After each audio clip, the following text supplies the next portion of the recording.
Let's make sweet, sweet profit together.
How we doing? Men, up nice and early. Night. Daisy, Sensi. Welcome in. Where's the microphone? Microphone. I have to shout.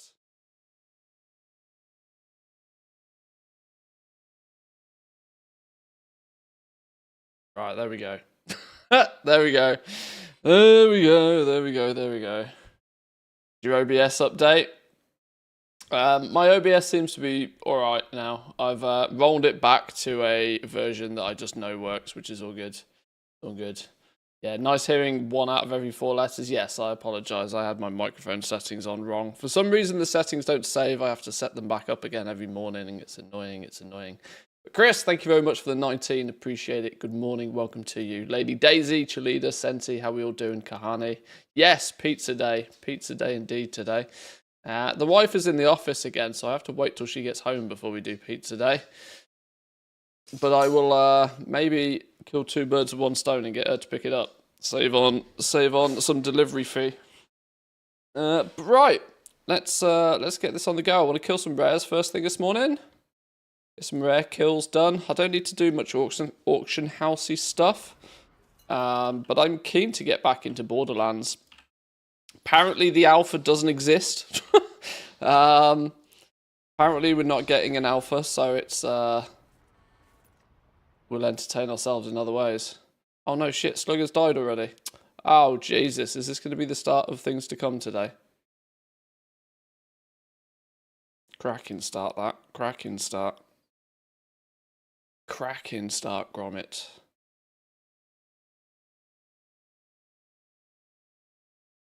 Ha! It's literally nothing up. What is this game?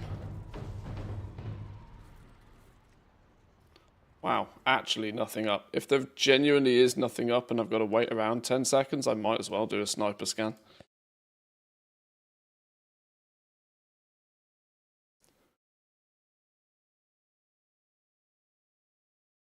We have started the road to 2 billion now. I think that is a more achievable goal.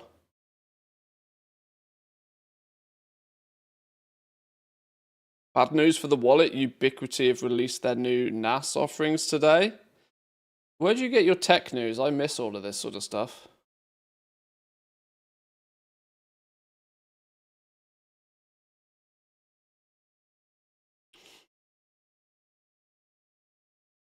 The other issue for me is that Finland doesn't get it all very, very easily.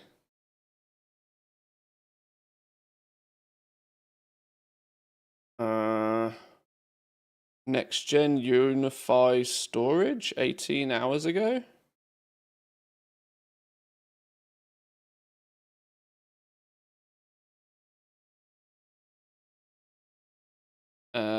Compact 2.5 gig storage solution with PoE powered single cable simplicity.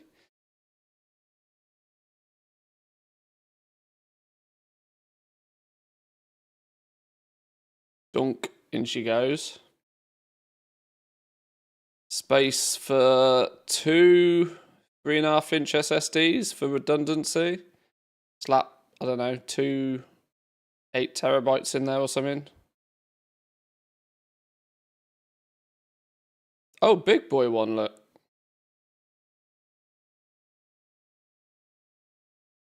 It's really annoying how Ubiquity are the flipping Apple of like networking stuff.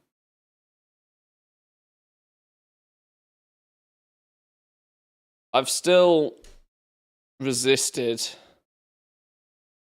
all of this, even though it weirdly appeals to me.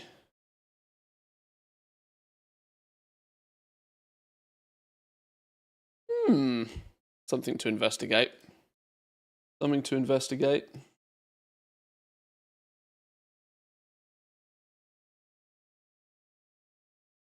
Is YouTube connected? YouTube's up and running.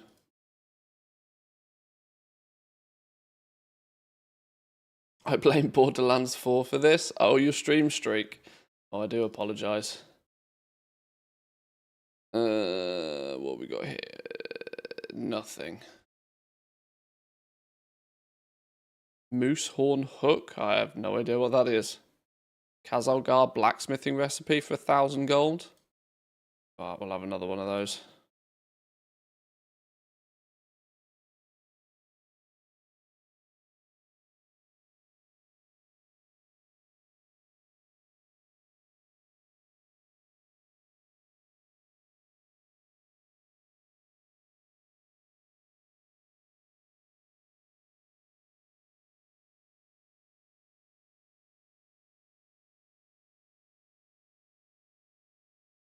No, I don't blame you, even though you did start an hour early. It was the game that broke everything. Oh, was that maybe when I only did the short stream because it all melted and I couldn't be bothered to try and figure out why it had all melted? Yeah. Yeah.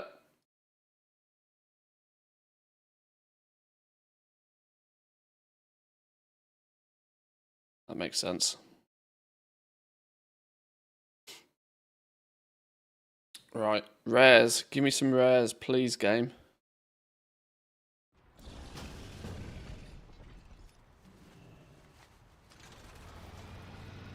There go the dark views. No, less dots. Go do your doing good thing and I still pulled off the ads.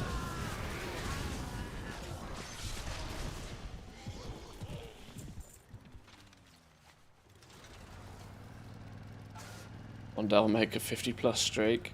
Well, don't you worry. With alpha and beta and remix and an expansion launch and all that in the next 6 to 9 months, I think there's plenty of opportunity for building up a stream streak. That is assuming I can be consistent in my stream schedule. Right, this team is just in the bin, isn't it? Complete waste of time.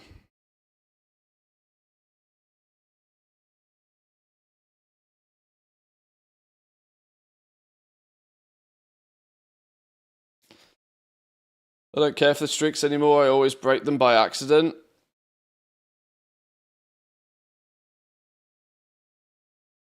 It's very warming to see people getting these big stream streaks, but I fully understand, you know, missing the odd stream is also more than acceptable.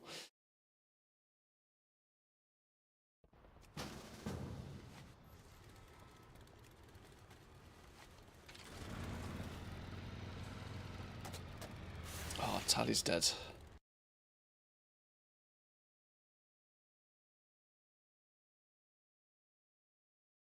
Chief, Flyboy, Magno, everybody that I don't want. In the name of rapid fire, I am probably just going to kill rares that are up, and if there is nothing up, move on, because Borderlands awaits.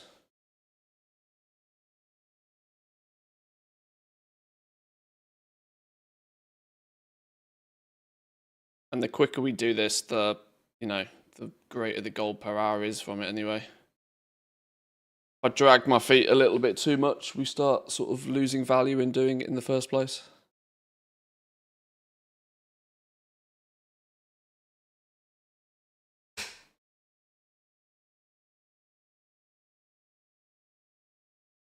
Flipping Flyboy's up on every realm though.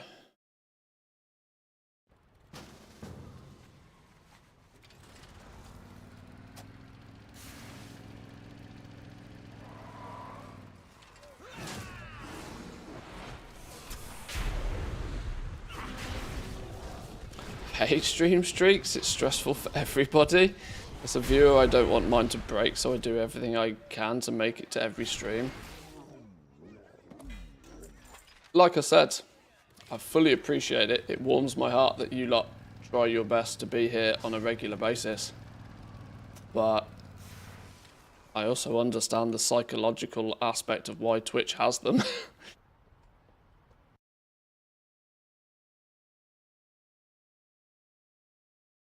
I love the dedication.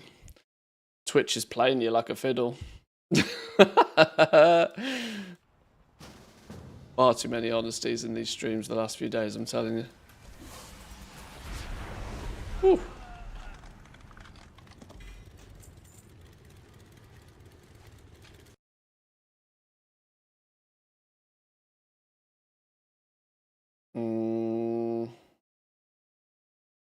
Who's that? Tally?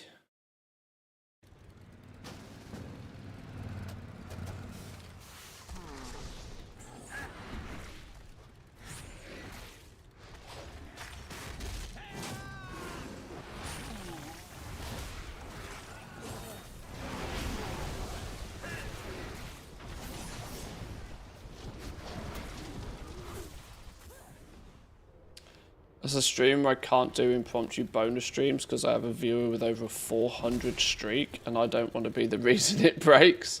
Oh my lord. That's a streak and a half.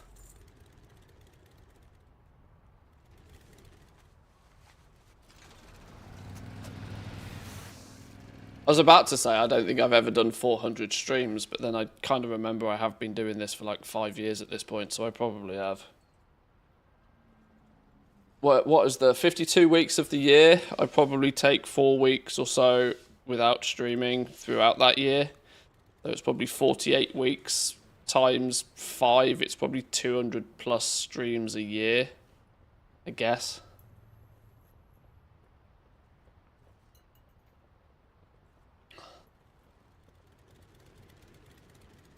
Assuming I stick to my regular-ish schedule.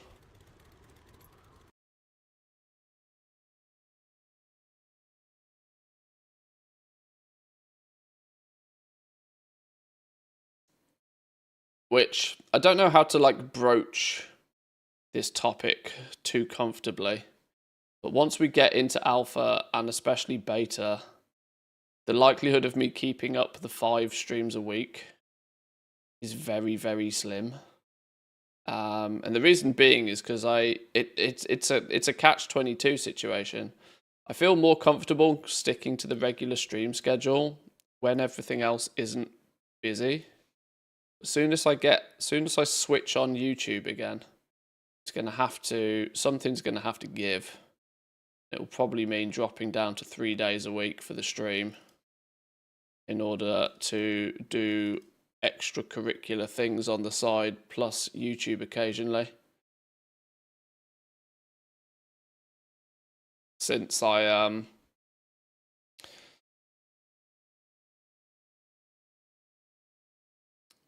want to try and keep a similar amount of effort, but I'm going to have to spread it out a little bit, if that makes sense. Which I know is kind of counterproductive to some people. Why are you streaming more when there's less going on? But that's why I'm streaming more. Backwards logic, I know, but it makes sense in my head.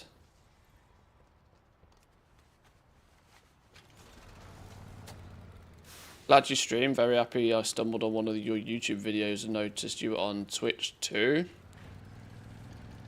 I always wonder where the sort of discovery aspect comes from. And this is why I've completely let YouTube slip by very simply not posting anything on YouTube for a long time now. Obviously, we stream every day on YouTube as well, but I'm talking about like short form content. I'm very aware that the lion's share of the viewership on the stream probably discovered me via YouTube.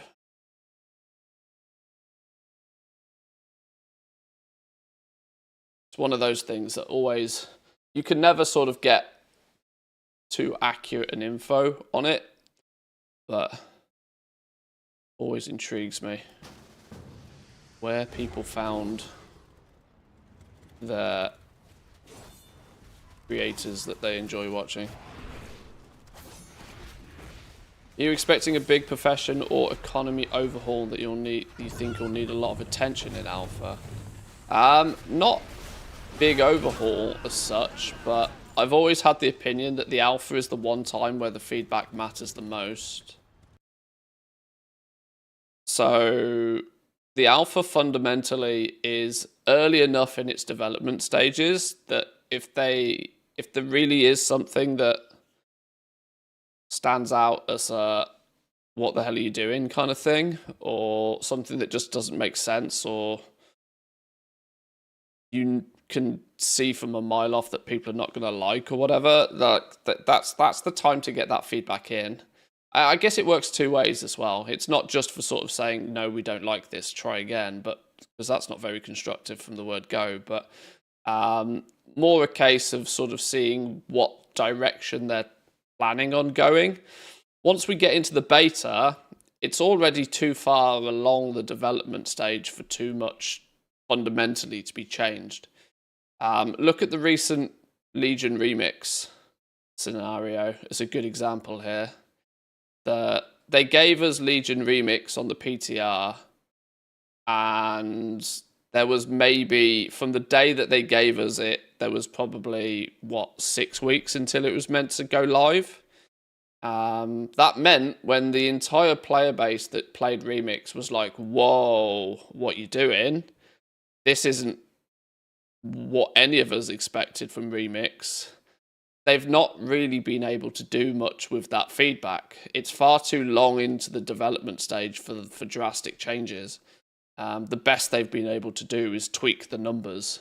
Lower the health, up the damage, increase the XP gains, decrease the mob strength. They've been able to tweak numbers, but they haven't been able to go in and actually change the gameplay loop of remix.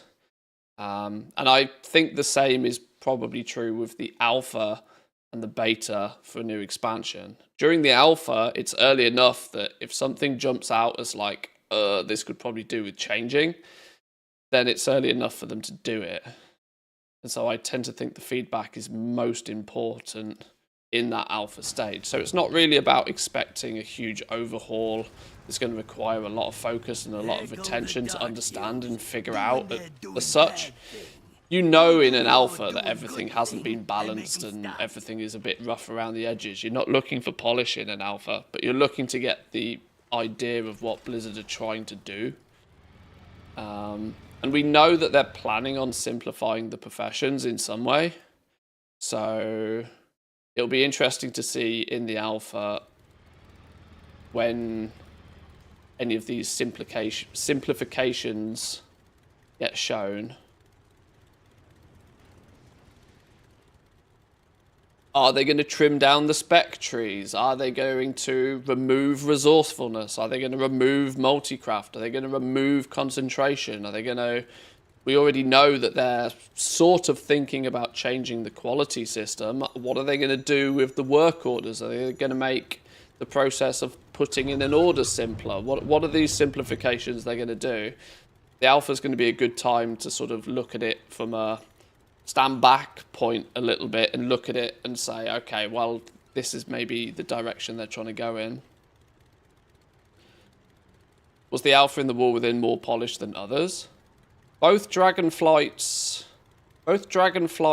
and the War Within alphas were done very differently to any alpha previous. So much so that they felt a lot more organized for the last couple of expansions, such as they almost phase the alpha, so they target people's interest into a certain area.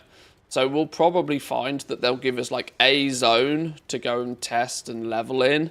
You might only be able to level from like 80 to 82 or something like that in the first week of the alpha, and they might give us a couple of the professions to have a little bit of an overview at. But they tend not to throw everything at you. In Dragonflight and the War Within, they sort of targeted your attention a little bit more to certain things. Clearly, because they want the feedback to be more focused on certain things on certain weeks. The interesting thing is it does often leave more questions than answers, because you kind of get an idea, an impression of what they're going for. But the devil's in the detail with a lot of things. To decide whether a system is going to be good or is going to be bad is often very heavily... Look at... I'll use the Shadowlands Legendaries as an example here. Shadowlands Legendaries was a fantastic system for goal making. They used hundreds of materials. They had individual material costs of like 40k plus in some cases. So that was absolutely great from a Goblin perspective, as there was loads of, loads that went into it, loads of margin to be had in it. But it was terrible from a player base, because they were way overbalanced. Legendaries should have been significantly cheaper. They would have been significantly cheaper if they used significantly less materials. Or, secondly, they could have made the materials significantly easier to get. That's the kind of detail that you don't get in an alpha, because everything is kind of like, first impressions kind of thing. But you can at least see what they're trying to do.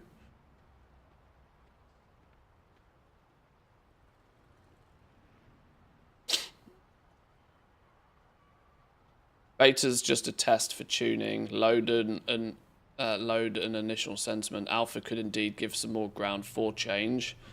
Even there, mostly the large stuff is done. Oh yeah, I mean the core concepts of the expansion. It'd take a riot to change. I mean, look at all the ripcord kind of thing from back in the day. Look how many people had to make a massive stink about that, and look how it still didn't matter. It still didn't change. So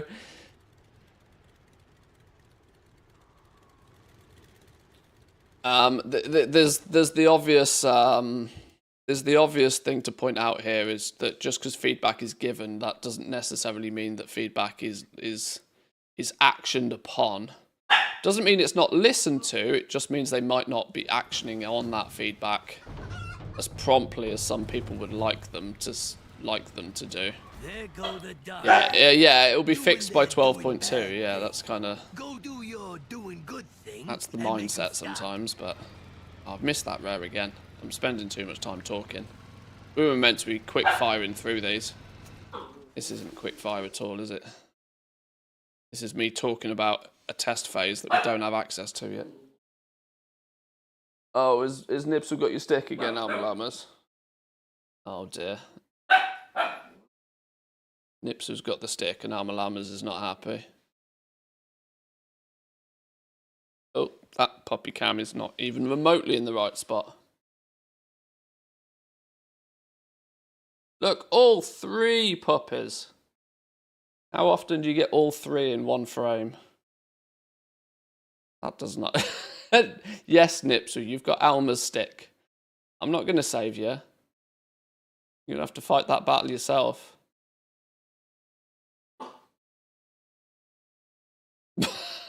Papa's like, I'm trying to sleep here. I am trying to sleep.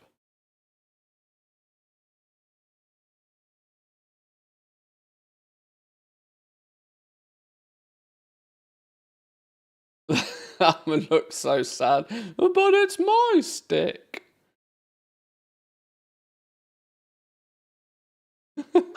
Can we share?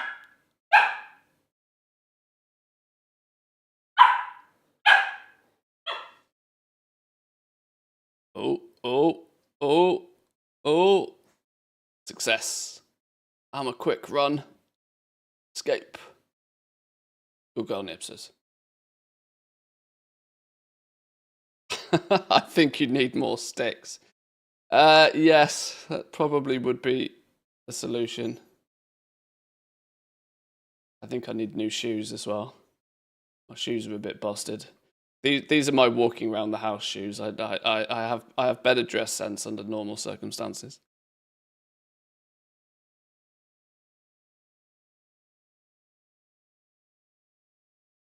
Kid, be quiet already. Here's the stick. Yeah, a little bit. A little bit.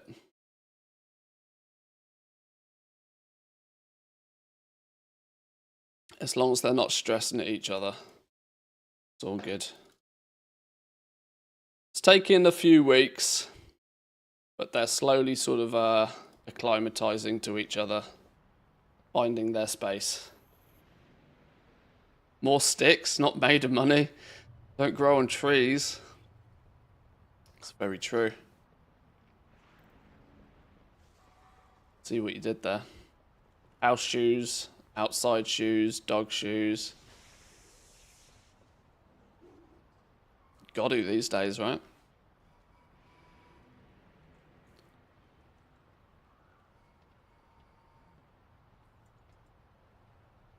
Who's this? Tally's up.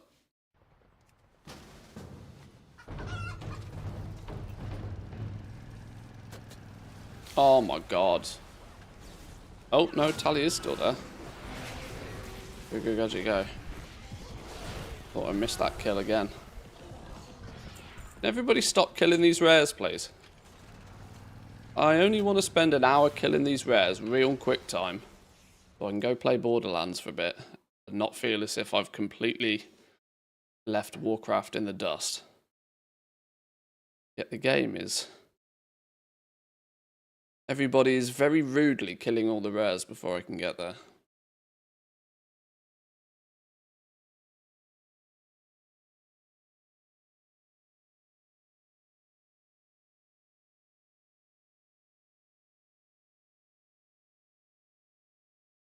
I think I'm quite likely to just stack up the Mechanicas a little bit now.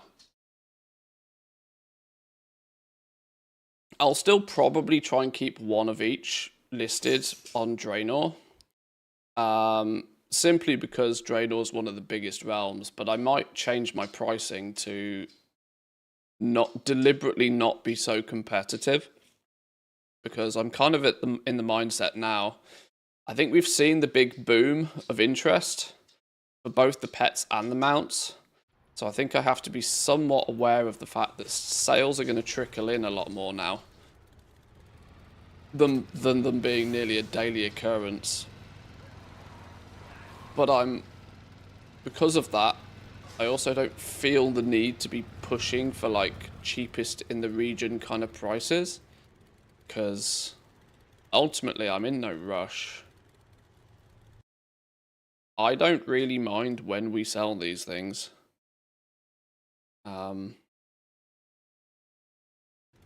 Because I know they will eventually sell.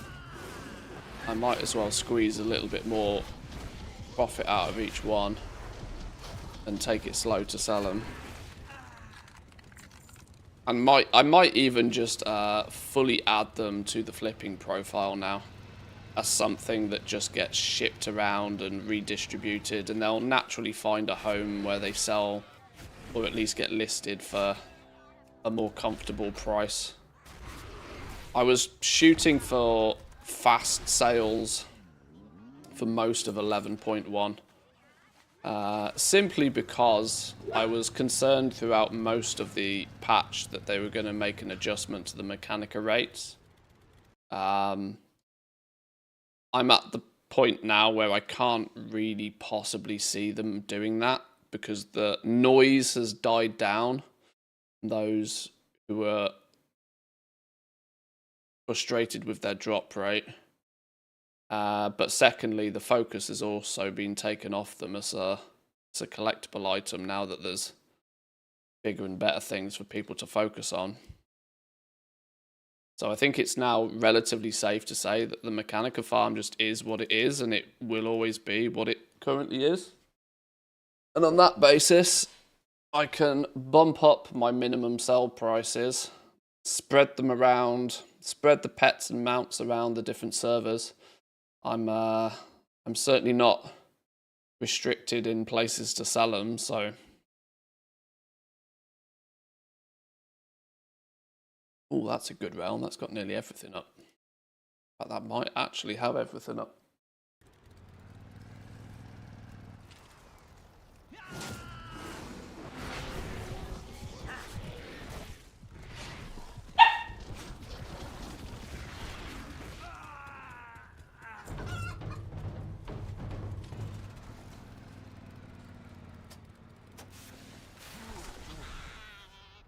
The interesting thing for me is going to be if Remix does end up providing some boost opportunity, which I kind of foresee it might, but the question is I don't know how much time I'll have to utilize it. I definitely don't think it's going to be as powerful as Mr. Pandaria Remix for boosting ults, simply because whilst the level 20 trial account thing is a thing again in Legion Remix, level 20 characters have no way of getting particularly strong.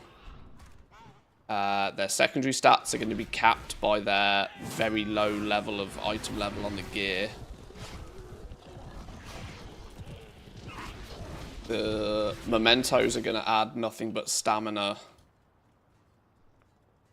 I mean, in theory, you could farm out verse, but you're at best going to get, you know, few percent of verse on a level 20. You're not going to be doing silly things. I can't possibly imagine that level 20 twinks are going to be a thing in Legion Remix. Not, I mean, they could be a thing, but it won't be quickly spin one up in an afternoon kind of thing like it was in MOP. It will be a considerable effort over a considerable amount of time, and it will require the account-wide progress of a main character that's farmed up all of the infinite knowledge possible and basically completed Remix on another toon already. So I think the only opportunity for boosting ults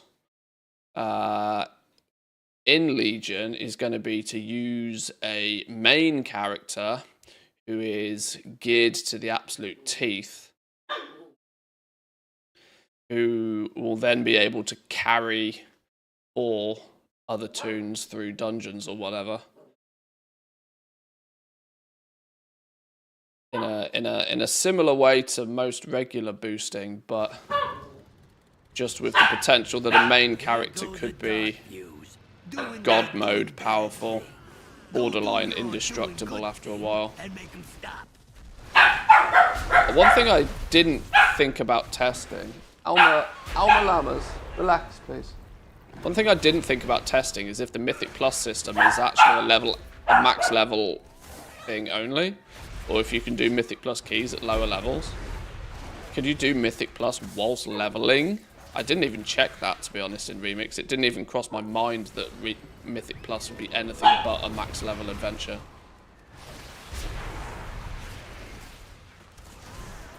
Because if Mythic Plus ends up scaling down, because they've scaled the raids down, If Mythic Plus ends up being scaled down, and your main can solo plus 25s, for example.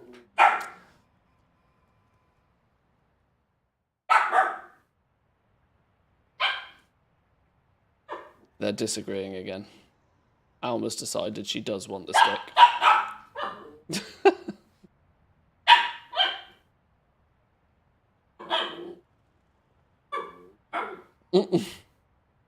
I wonder if I'm upside down. If I go Australia mode, I wonder if that will help. Silly dog. Nips was listening to me. She's got one ear pointed in my direction.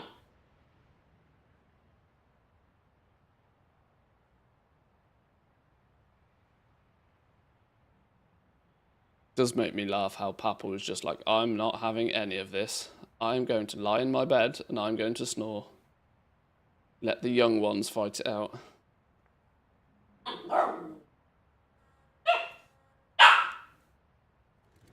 If you get a second stick, Nipser will have 2 sticks. Yeah, exactly. This is why a second is not really worth it.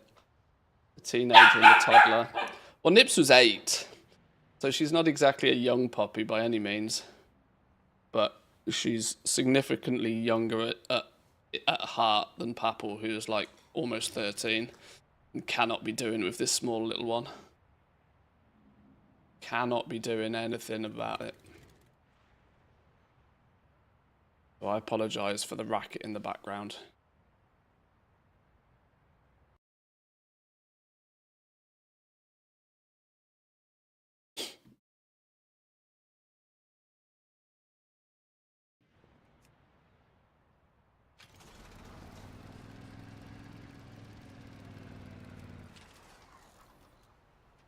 Unfortunately, the volume of Alma's bark is higher than the decibels of my own voice, so the noise gate on the microphone, fortunately, is not that useful when it comes to getting rid of dog barks in the background. Not whilst her bark is so high-pitched, at least, anyway.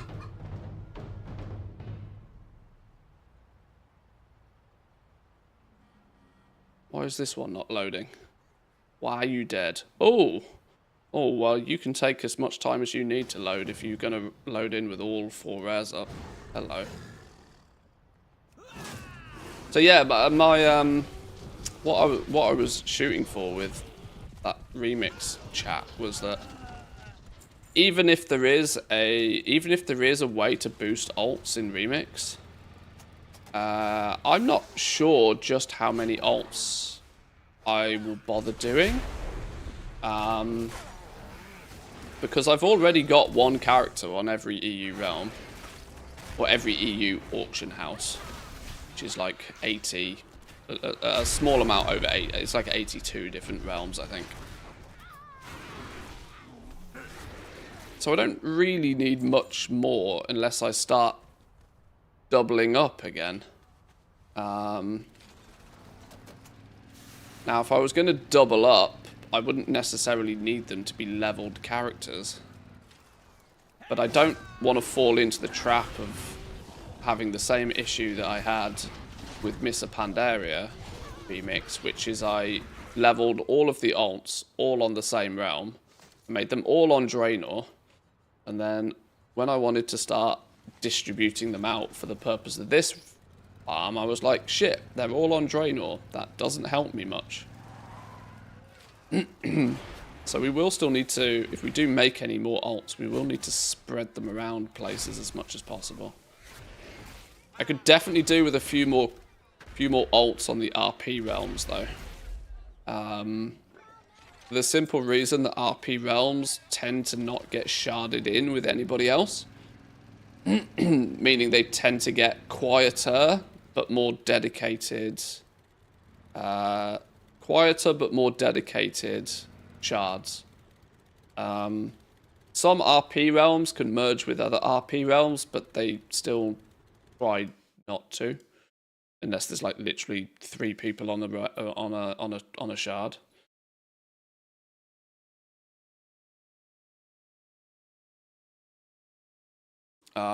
which makes the RP realms really good for like realm hopping.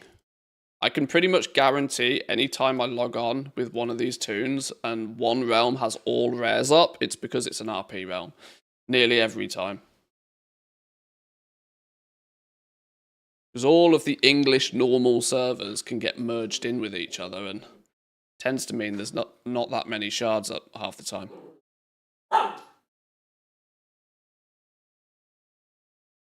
Non-English, maybe, to be safe, at least 5 new character slots for each account. Yeah, I mean, the bonus 5 could easily mean I could spin up 25 alts. Just because. But I'm at the point where, do I really need any more?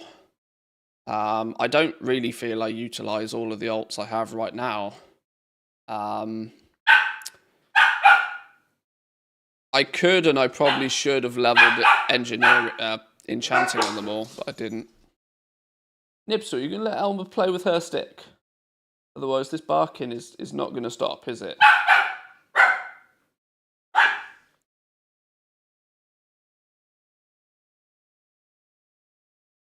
I'm not quite sure why Nipsu has decided that this is the best stick ever made. Probably because Alma chews it, and so Nipsu now says, yes, I want that. Although she has given up. Good girl, Nipsus. Good girl. You go lie down. That's it, you go keep my feet warm. Let Alma chew the stick. Need more sticks. I'll start a go stick me. Crowdsource some sticks.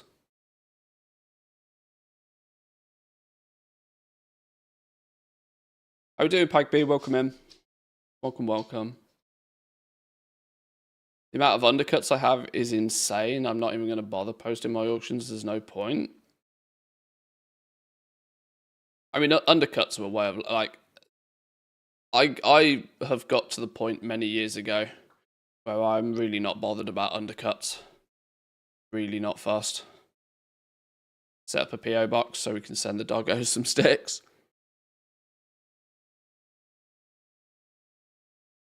Maybe one day. How does the choice work? Is the realm choice based on the party lead? So yeah, whoever when you invite people to your group, you're inviting them to your realm, to your shard. So this little add-on I have, if I full screen this for a second, this little add-on, which is a rare scanner, is very convenient for me because it also says the shard ID. So I can see where each characters are. Now at the moment, I've got 1, 2, 3 characters all on shard 946. But I've got one on shard 1021 and another one on 948. So I've got visibility of 3 different shards right now. If I wanted all of my characters to jump onto, for example, right now, Tally has spawned on this one.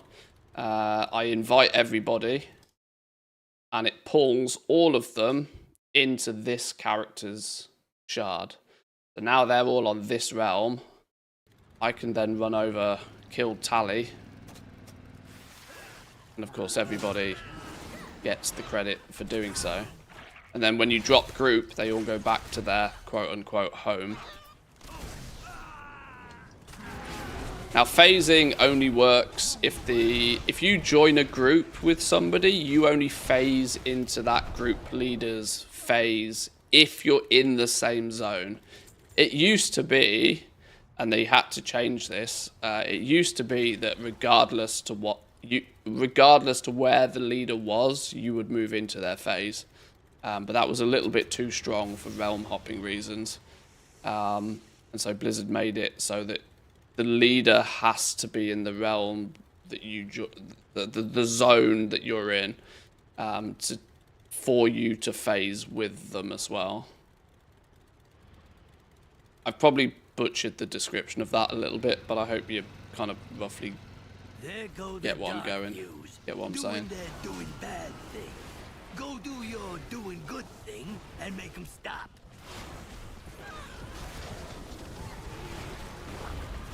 And of course, knowing this is kind of crucial to how this works, right? It's understanding group sharding composition and we're using that to our advantage to get all of our characters across many different shards to where the rares are. That's why the absolute best scenario is where you have 5 characters and they're all on their own shard, meaning you've technically got 5 times the opportunity for a rare to spawn, which in theory means they are often always up somewhere, and you just hop between where all of the rares are, kill them, get the credit for the day, then move on. If you had all 5 characters on one shard, you're just waiting for that shard to respawn the rares, and it can take much longer. But, as is being shown in the last few days, when there's not that many shards to choose from in the first place, you still often miss rares or have to wait for them. I go by the theory of that if it's not there, I just move on. Does the stuff you don't loot get sent to your mail? Yes, but there is restrictions on that as well. The kill has to happen relatively close to where everybody is. If the kill is seen, you know, like for example, the reason not all of my characters live just outside the hotel here is because Swigs is close enough. You look at the mini, I know it's going to be difficult without full screening this, but if you look at the mini map, there's 4 rares that are in close proximity to the hotel. They're all close enough to the hotel that these dudes lurk in by the hotel and get credit for the kill. And then rare things, namely the Mechanica, will end up in their mailbox if you don't loot it. That's just another party loot rule that's in the game. Another, you know, clever use of the game mechanics. You're not doing anything that anybody else can't do. There's no exploits here. This is just good game knowledge of how the systems work in the game, and utilizing it to be as efficient as possible. But yeah, it's like rare items. So if a BOE blue drops, for example, that will go to the mailbox. Crafting materials go to the mailbox. But things like market research doesn't. Crests don't. So it's not everything. But the important thing is the Mechanica, and that does. So as long as the I'd be willing to sacrifice everything else as long as the Mechanica still goes where it needs to go, which is the mailbox. This farm would be significantly less efficient if I actually had to do all the looting as well. Not impossible. If I had to do the looting, it would then just be more efficient to do it as 3, and they'd all just hop in the car. But because I don't have to loot, I can do 5, and then just focus on the 4 around the hotel. Well, we got Swigs and we got Tally, and then everything else is dead. So I guess we move on. And in theory, when I'm not streaming and when I'm not chin-wagging and verbal diarrheaing and TED talking and chatting with you guys, when I'm not streaming, when I'm focused on doing this, I can blast through about 20 teams, killing most, if not all, of the rares in about an hour. A little over an hour if all of the rares are up, a little bit less than an hour if I miss some. But it's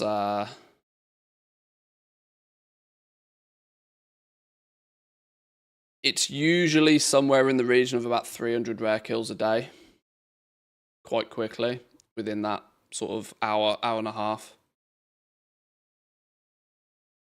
Then occasionally you get a scenario like this that's really annoying, which is where you've got characters on all different shards, but for some reason not a single flipping rare is up anywhere.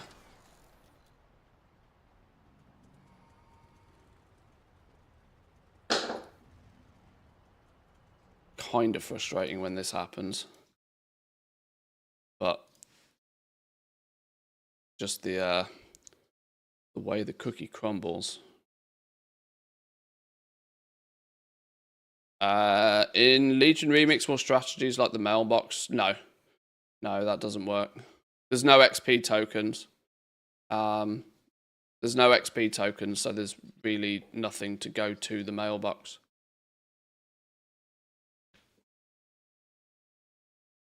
Or not, certainly not for the purpose of leveling fast.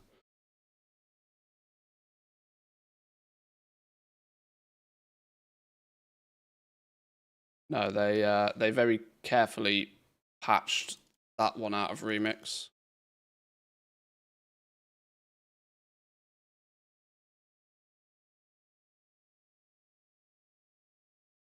There are, I mean, threads do go to the mailbox. Threads do go to the mailbox. So there is an argument.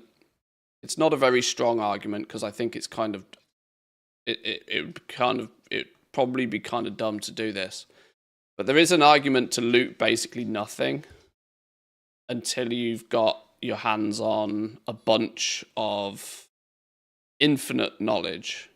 Infinite knowledge is a limited item. You can only ever have up to 36 of them.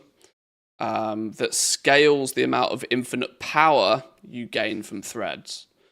So there is some sort of weird thought process here that maybe not looting everything and letting all the threads go to your mailbox until you have a whole bunch of infinite power. Infinite knowledge, sorry. Will then mean that when you loot those threads from your mailbox, you'll get an amplified amount of infinite power from them. Now, mathematically, it probably works out as if you get more infinite power doing it, but you are also then sacrificing all of that early power, which means you're basically sacrificing your artifact weapon to do this. And I don't really think it's a viable thing for anybody to do, because it's a way to min-max if you're already playing the game a lot. But if you're already playing the game a lot, you'll already have a lot of infinite power. Not really so much so that you need to min-max it for like 1 or 2% more. So it's kind of a bit weird, but that's the only mailbox shenanigans. There's certainly not anything for the purpose of leveling anyway. According to Journalator, I made 2.1 million with crafting orders in the last year. That's not bad. That's not bad. It's what? Half a year of game time? Break it down that way.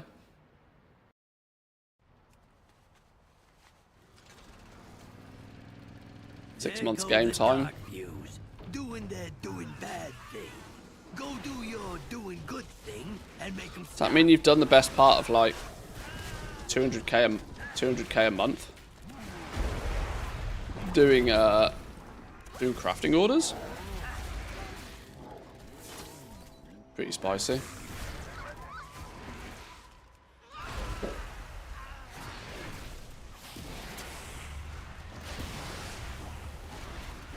I don't think I've done 200k worth of work orders full stop ever.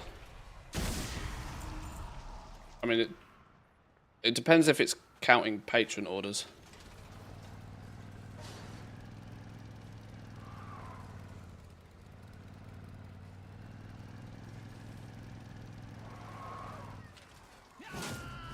Hi everybody, I'm also on my way to 2 billion gold.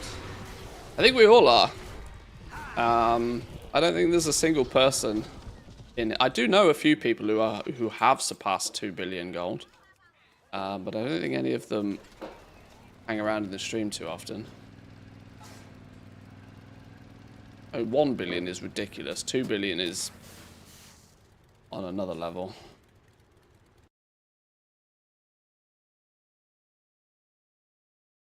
those who have reached 2 billion gold have spent most of their time on WoW Marketplace. Do you have any handy gold farming methods for plebs with only one account? I mean, farming at the moment, single account, you've not got too many options. Believe it or not, regular ass herbing and mining can still get you 20k an hour, which on a single account basis is relatively competitive. It might not sound that attractive to you, considering you can get 40, 50, 60, 70,000 an hour at the beginning of an expansion, but your options are usually limited at this point in the expansion. Herbing and mining is simple. There's the Dark Moon, the follower dungeon for the cloth farm. If you've got a tailor and a scribe with a bunch of knowledge points on that can just farm the you do the follower dungeon. You do, which one is it?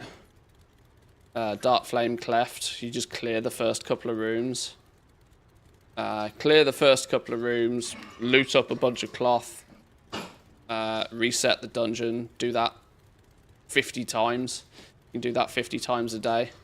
Probably good for a few thousand gold in a short period of time. I probably wouldn't recommend the Mechanica farm if you're only doing it on a single account.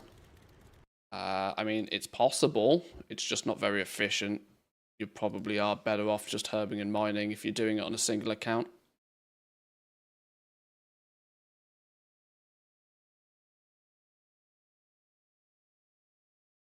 But like I mentioned, we're at probably the worst, like the later in the expansion, the worse gold farming usually is. And we've probably seen the peak of Season 3 now as well. So the reality is the price of everything is just on a downward decline, I think, pretty much from this point on. Which makes farming even more frustrating. My weakness is I get bored seeing the same area and killing the same things, so I actually like herbing and mining. I don't make time for it enough. If you can find some enjoyment with it, it's the most reliable way to make gold in the game. Even more so these days with the region-wide auction house, because you have absolutely zero issue selling all of your stuff. Not only can you practically guarantee the sale of your items within 10 minutes of listing them, but you know, you get all of your gold pretty quick from doing it. Within an hour, you have actually got the gold in your hand, which is more than can be said for most other farming methods.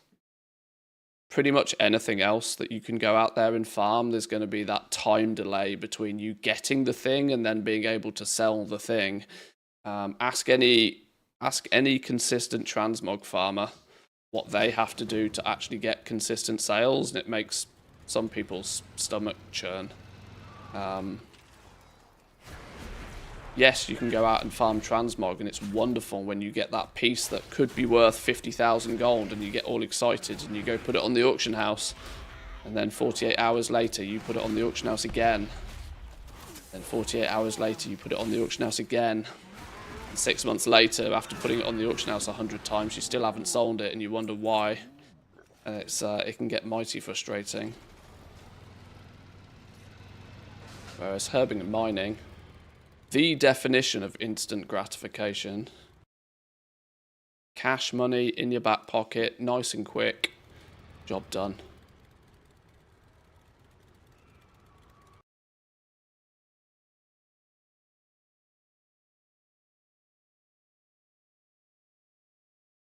But like I said, if you can find some enjoyment in it, go out and do it. But I'm much like you, I get very bored repeating the same thing over and over.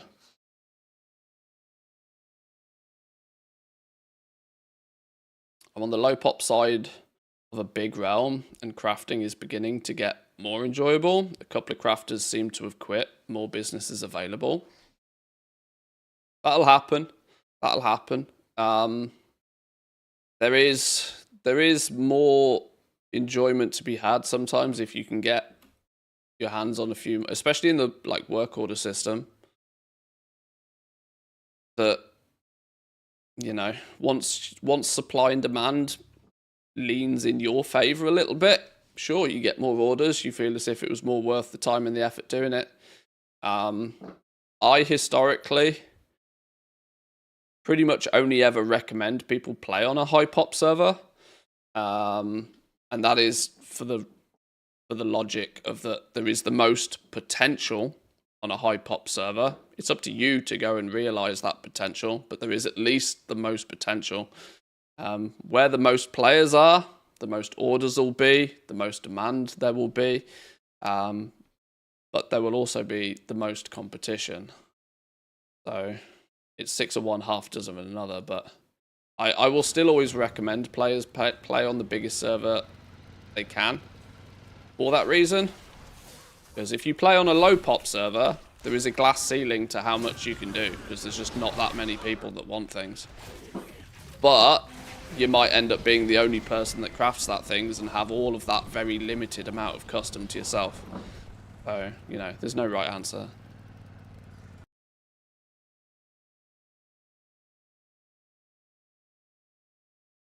"20 years on the same server, as long as the guild doesn't die, I'm not moving." That's fair. I get that. I get that. It's kind of why I wish Blizzard would merge some of the older, more smaller servers these days, because there's a lot of people who are in the same boat that regardless to what goes on everywhere else, they're gonna stay on that server. I think Blizzard could do people a solid by smushing a few of the smaller, older servers together so that there is more people knocking about. People don't have to leave. Blizzard merges everybody together. I don't think Blizzard have done server mergers in the EU for like 5-6 years or something now. It's been a long time.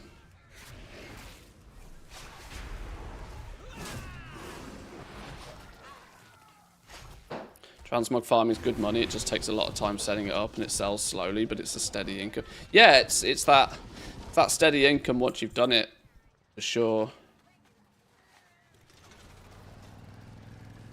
I find it very difficult to ever recommend anybody to go do transmog farming because I understand the pitfalls that comes along with it. It's historically always had the problem that it's clickbaited to absolute shit on YouTube, which gives it an incredibly bad rep. But unfortunately, people who get suckered into that will find that out themselves, often the hard way. But you're not wrong. Farming it consistently, listing it consistently will lead to selling it consistently. But most people who step into transmog farming aren't looking for something to do consistently. They're looking for that get-rich-quick scheme. And following a 200,000 gold an hour farming this grey item YouTube video is borderline a scam at that point.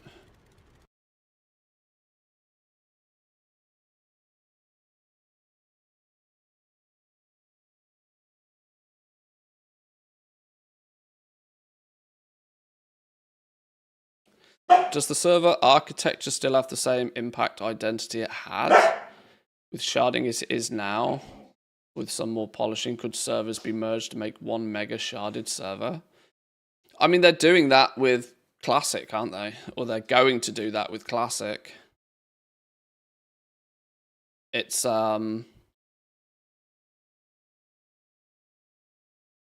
they did it with Season of Discovery. They've done it a few times already, and most other games that turn up in more recent years do exactly that. They basically don't have servers. They just, you know, everybody just merges in, and server tech behind the scenes still separates people onto different shards or servers or realms or whatever you want to call them, but the impact of that to the player is minuscule.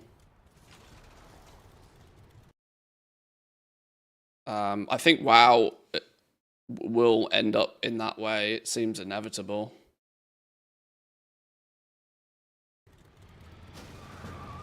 And for the reason that it is arguably only good for the player. Like, you know, under normal circumstances, the more people that you can play the game with, the better the game will potentially be.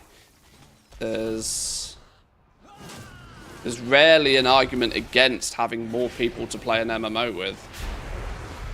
If there's more people knocking about, there's a greater chance you'll find other individuals that want to do the same thing that you want to do. And under normal circumstances, grouping up to do something is often a better experience than doing it solo. Or at least it should be.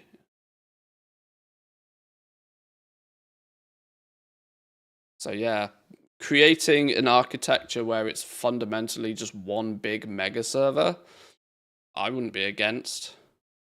It does make the economy side of things a bit more difficult, as we've seen with the region-wide auction house. It's a blessing and a curse. It's a blessing that you can sell shit within a fraction of a second on the region-wide auction house, but it's a curse because profit margins are kept at low single digits because of that. So the convenience aspect of it is much stronger, but it's more difficult to abuse for your own gain.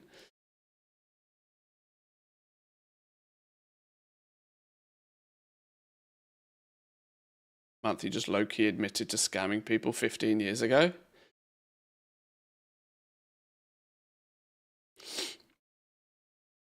Did I?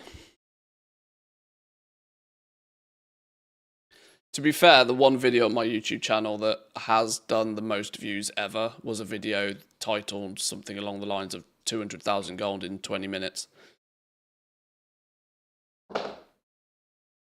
Or no, 20,000 gold in 20 minutes, I think it was. It was in essence a video clip of me getting 2 battered hilts in about 20 minutes.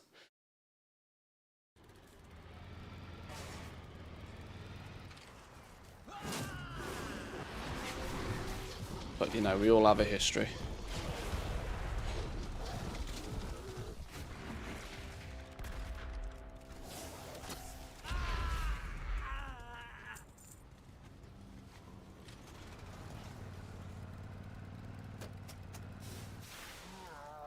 I'm not going to say I was the first or the only person back then to make a video about farming the battered hilt, but it does still make me giggle when once every 3 months I see a new YouTube video pop up doing exactly the same thing.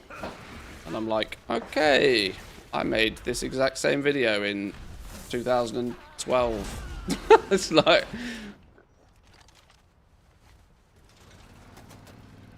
maybe I should just remake the same video every 6 months.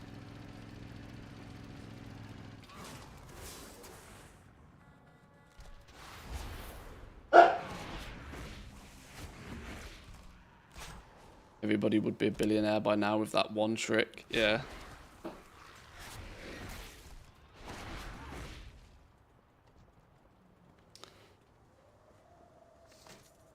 Long time ago, I played a game that was solo dungeons with a trade chat city. You were put into the last number city shard you left. You could switch shards with a chat command on a longer cooldown. Okay.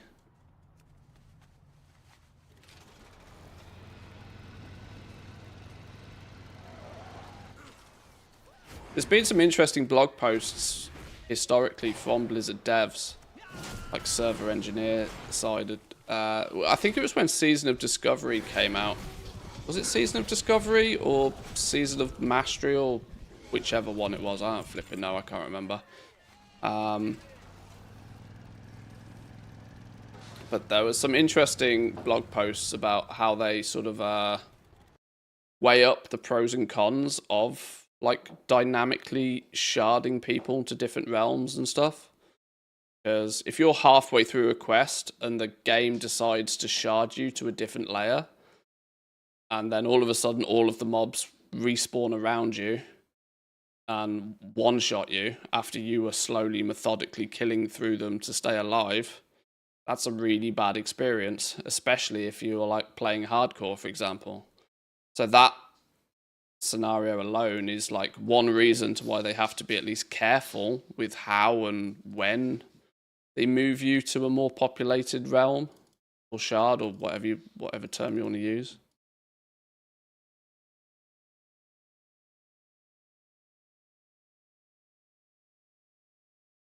There's so many little nuanced scenarios where dynamically moving you from a less busy to a more busy place can be a problem. PvP is another one. You're engaged in PvP combat and then somebody just poof disappears because the game decided that the layer that they're on is not populated enough and moves them to another one. That can feel really jarring. Not that I think world PvP is a big thing in retail, but in the classic variations of the game, it's more of a thing. More of a thing because it was more of a thing.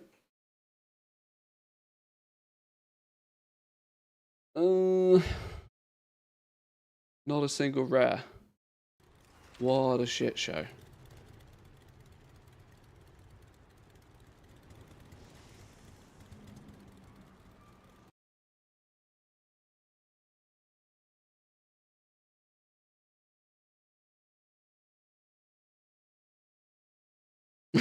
Tomorrow when I was farming golden men, you see in the future, there was a guy in the group who said if he gets the mount, that'll be his 950th mount. He said he can't afford to buy it, so he has to farm it. 950. Yeah, there are some people who've got an absolutely ludicrous amount of mounts these days.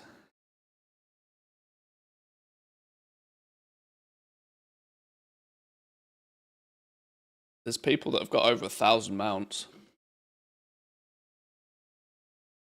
I think flipping, who was it? Roger Brown, I think, was doing some sort of, I don't know, I can't remember. He was doing some sort of interview or something. And they were chatting about now that Roger Brown, you know, has taken a bit of a step back into the management side of things with Echo alongside Scripe. They don't necessarily play the game quite so much, and he was being asked, well, what does he like to do and enjoy still doing in the game? And he's like, oh, I'm a bit of a collector. And then somebody was like, oh, I like collecting things as well. I like collecting the mounts. And he's, yeah, I've got a few mounts. And then he's got like 1,070 mounts or something. He's like, oh yeah, just casually collect the mounts. And that's, yeah. Goes to show, you know, those world first guys aren't casual in anything they do ever. I can't find a single flipping rare on these realms, apart from Mr. Galagio.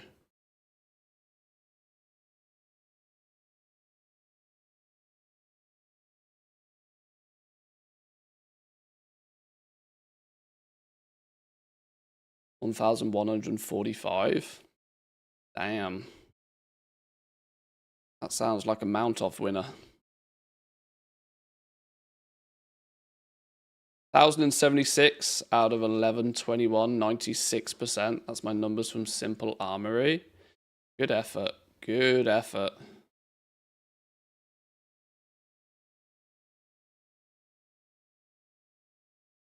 I would say that I cared significantly more about collecting mounts, like, back in the past. These days, not so much. The irony is I get to play the game substantially more now than I ever used to. But at the same time, I also care significantly less about min-maxing collection stuff. And from the simple reason that, like, I guess, mount burnout.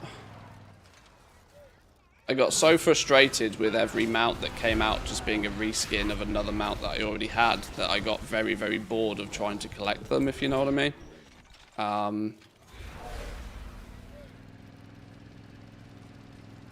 knowing full well that there's probably about 4 mounts I use on a regular basis in the game, I was like, I'll if they're current content, I will pay attention to them and I will try and get them, but as soon as they're no longer current content, I'll probably completely forget about it. And that's led me to now have like 500-ish mounts or something.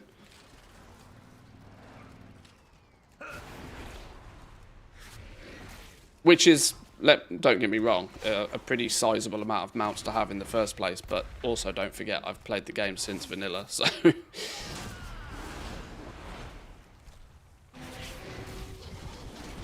They're kind of rookie numbers for somebody that's played 20 years.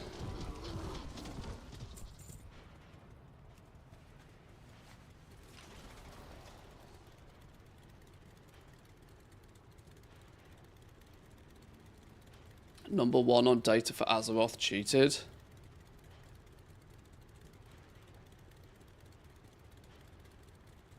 He bought accounts to get the PvP mounts and then merged them.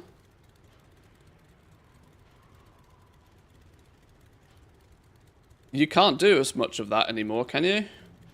I'm pretty sure they changed the rules on account mergers for that exact reason.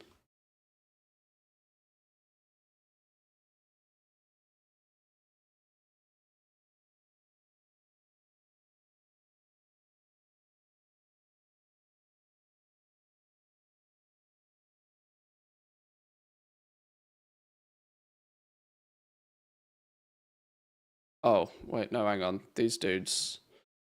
Alright, well, we'll do a sniper scan on these dudes. I suddenly realised these aren't rare killers.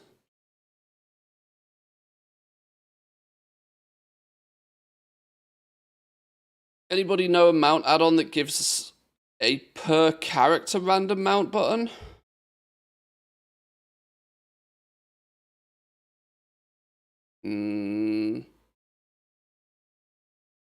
Not on a per character base. You mean you want to select a different shortlist, a different favorites list for each individual character, and then have it random from that pre-selected? I'm sure there is an add-on out there that does it, but I don't know of one.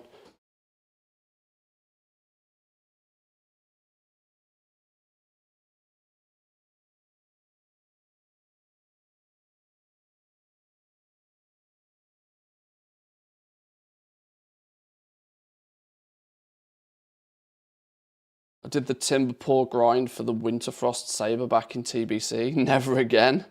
Grind was crazy about them. I'm very much of the belief that, you know, mounts used to be significantly more prestigious. But like I mentioned a minute ago, as soon as they got to the point where they were mostly just flipping reskins of the same one, I kind of got bored with them. Mostly why I think decor is going to be quite fun and interesting for people, because it'll be a completely new category that everybody will start from zero, which is likely to get people, you know, for no real reason whatsoever, but pushing to try and collect all of the decor items just because it's a new category. Let's check you out. Oh yeah, my character's been loaded into data for Azeroth. You can scout at just how much stuff I don't own.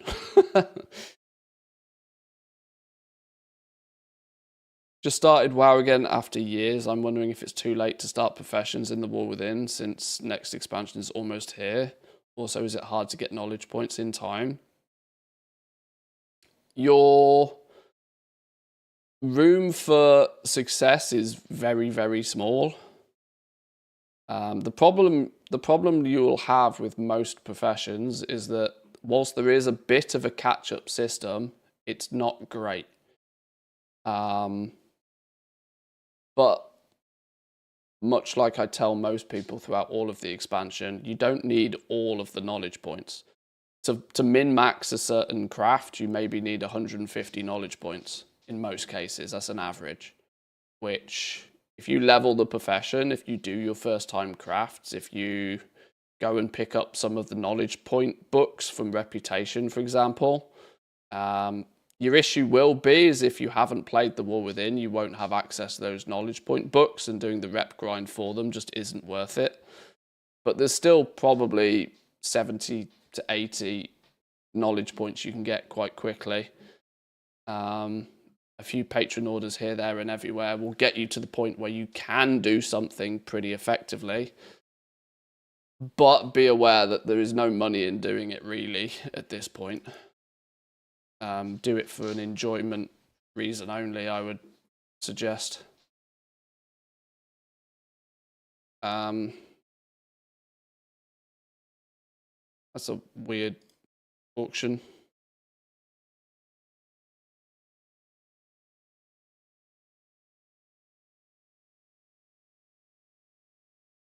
Sure.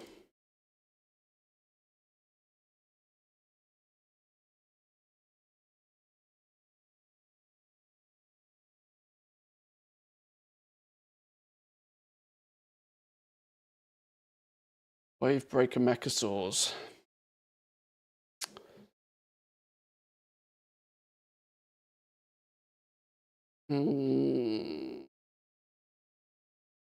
These are another one. I need to look into it in more detail to decide how many I want to buy and when I want to buy them.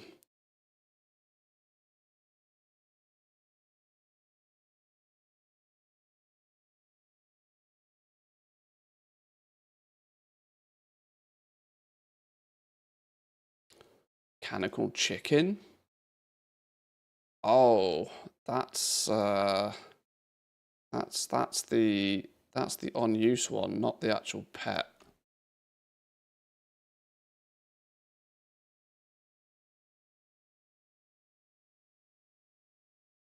I can't remember the name. Okay.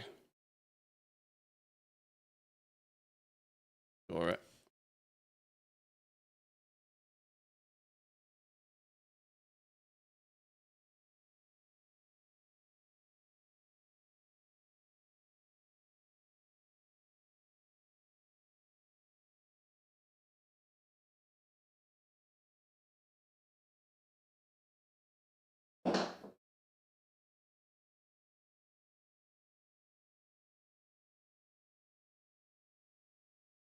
A guildie of mine will make me a house blueprint. Outside of that, I very much look forward to ignoring the feature completely.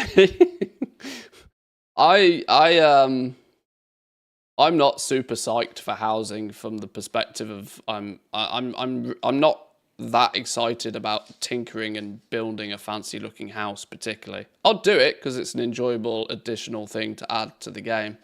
But God's honest truth, I am more focused on housing from a this is an opportunity to make gold perspective, not so much a or I'm really excited to spend millions buying all of the different decor items. I think if they get it right, it'll be a fun addition to Professions. I'm hoping that spending the time and effort leveling all of the past expansion Professions will quickly be rewarded by giving access to some low-level decor crafts that we can make and potentially sell, or make some interesting items for our own house at the very least.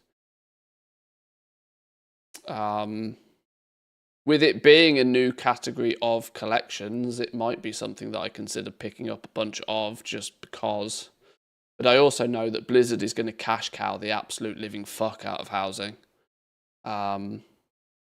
Meaning if you are going to have to very quickly decide with decor, if you want everything, are you going to be willing to spend money to get everything? Or will you exclude the real money decor items and be content that you will lose to people who are willing to spend money buying them? Much like some people have differing opinions when it comes to like, you know, store-bought mounts and pets and stuff from a collection perspective, but wow, no rares. Is that no rares because we're all on the same realm? No, we're all on different flipping shards. All on different shards and still no rares up. Rares have been an absolute nightmare to find the last couple of days. Oh well.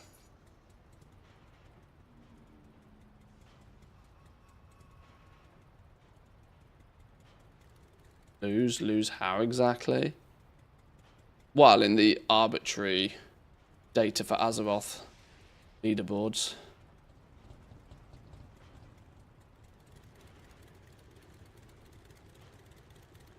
Big goal making on Elder Scrolls Online. With each new DLC came new furnishings, which then sold well until the next new set of furnishings came out.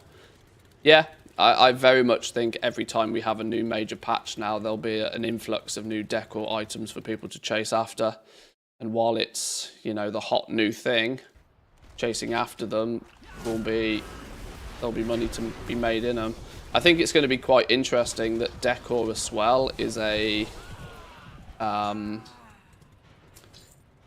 what's the right way of describing this? It's a itemized collection system, such as there will be players that won't be happy having. You're not just going to want, you know, if you want a dining room table, you're not going to put one chair around the dining room table. You're going to want to put 6 chairs or 8 chairs or 4 chairs around the dining room table. Now, that will mean that you will probably see 6 times as many sales on chairs as you see on tables. And so there'll be some sort of weird thing where some people will want just significantly more of a certain thing, which will be interesting to try and sort of wrap your head around from a both crafting and sales perspective. Very different to what we've had before. You know, if somebody wants a mount or a piece of transmog or something, they only ever need one because it's an appearance level collectible. But those rules are going to get blurred a little bit when with decor, because people might want multiple of a certain thing. And if they need 6 chairs, they will need to buy 6 chairs. Right, I think these dudes are done. There's no more rares to find. I've spent too much time killing rares already today. Road to 2 billion gold is not going to happen if you spend the gold that you've got on housing and golden toilets. yeah, exactly. I mean, I said from the very word go that I want housing to bleed me dry, because if it bleeds me dry, it will bleed everybody else dry. And this is what WoW's sorely missed for a long time, is something for those that have stupid amounts of gold to spend on. But they need to be things that the rest of the player base just sees as ridiculous things to spend gold on. There needs to be a gold sink for the mega goblins, but something that isn't considered a gold sink or isn't that attractive to people that don't have the gold in the first place. It's got to be status, not even status symbol things, really. You know, getting the long boy for 5 million gold from a vendor back in BFA was a great way to remove a lot of gold from the game, but it tried to remove that gold from everybody. It tried to remove that gold from people that didn't have 5 million gold. So what did they do? They raw gold farmed 5 million gold to get it. That, you know, that wasn't a... That didn't remove, at that point, it didn't remove any gold from the game, did it? That, you know, more was created to then be removed. It was +1, -1.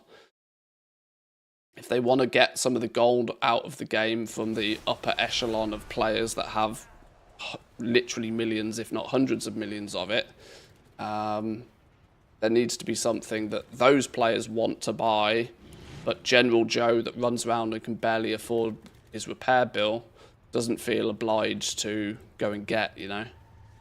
And housing has the opportunity to do that. A golden toilet could cost 1 million gold to buy, and you might want to put 4 of them in a bathroom, but who does that benefit? You and you only. It's, you know, if you've got 4 million gold to spend on golden toilets, you do you. And it, you know, for those players that want to make, you know, Donald Trump's bedroom, paint everything in gold, then there should be the option to do that, but it might not necessarily be high on the priority list for people to make the goal and to go and do that, if you know what I mean. It's a difficult one to explain, but it's why gold sinks like the mounts have kind of failed in their task of removing gold from the game, because people farm up the gold to be able to afford the mount in the first place. Right, I think I'm actually done with WoW now. I've been itching to go play Borderlands, so I think I'm going to do exactly that. We've killed a bunch of rares. I have auctions to post today, but I'm going to save that till later on this evening when I can just chill out and do it whilst watching either somebody else stream or Netflix or something in the background. I'm going to hope that Borderlands doesn't completely nuke my computer today. If it does, well, so be it. But I will tone back my graphics settings a little bit to hopefully give OBS a little bit more leeway to not crash and burn.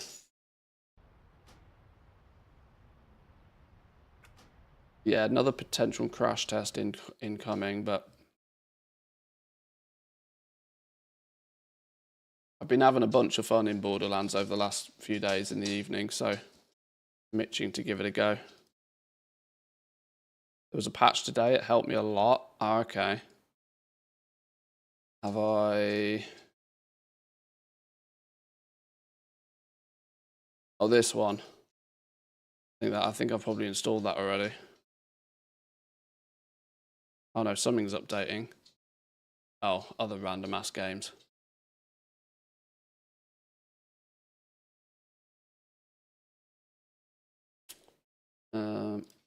Change a few.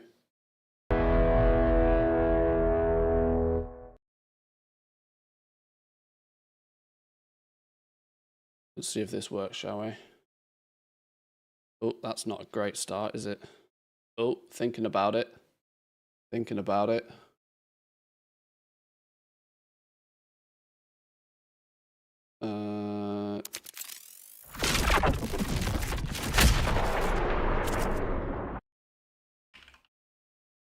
Let me quickly change category on Twitch.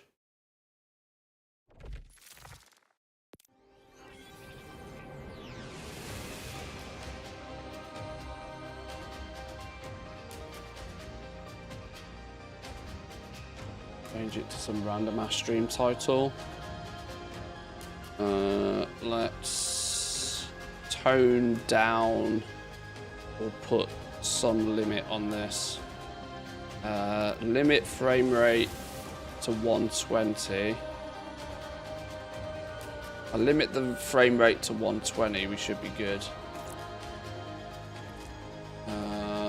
Let me also slam this into performance mode and put frame gen on max for the purpose of the stream. That should give me a bit of headroom on the graphics card for OBS as well.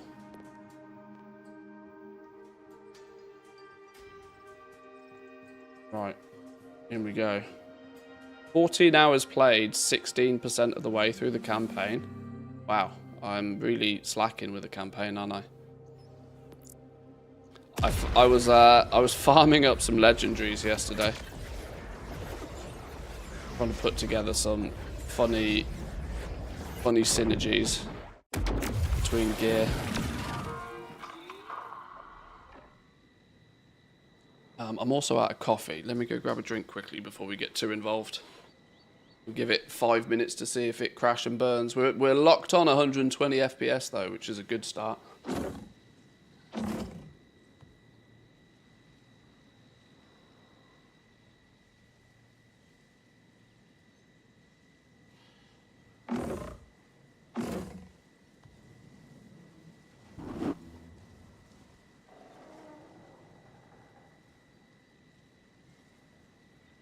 Locked 120 FPS. Let me do geek mode stuff and just double check Taskmaster. See if we've got much. Okay, my GPU is still deciding to sit at like stupid height, but that might cause some issues with OBS, but I'll hope not. I'll hope not. Games on GeForce Now, that means I can actually play it. We'll wait for more patches though. Oh yeah, something like this on GeForce Now wouldn't be too bad as long as you can keep your latency down.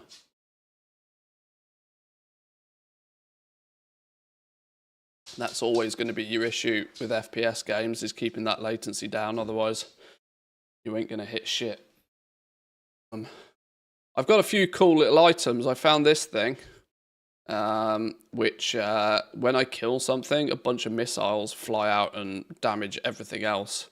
And weirdly, the damage they do is like ludicrously high. 560 damage. I mean, I kill one mob and then this kills everything else around it, which is kind of funny. I got a stupid little lead balloon. Slutty, tempting lead balloon shotgun. What a name. The projectiles float up and then explode and shower down more projectiles, which is funny. And then critical hits also ricochet to other enemies, which is an interesting combo. Yeah, I've just found myself some interesting item. We're still only like level 20, so this is kind of pointless. But it was just kind of fun. I've got far too much shit though. I need to get rid of some of this rubbish before we move on. Need to put half of this in the bin. Sort by level, because anything that's like below level 20 is probably worth putting in the bin at this point. Mark junk, mark junk, mark junk. Do a bunch of marking stuff as junk. These are probably items I've used previously, but 5 levels lower. You just all go in the bin. Legos, on the other hand, we'll keep those about.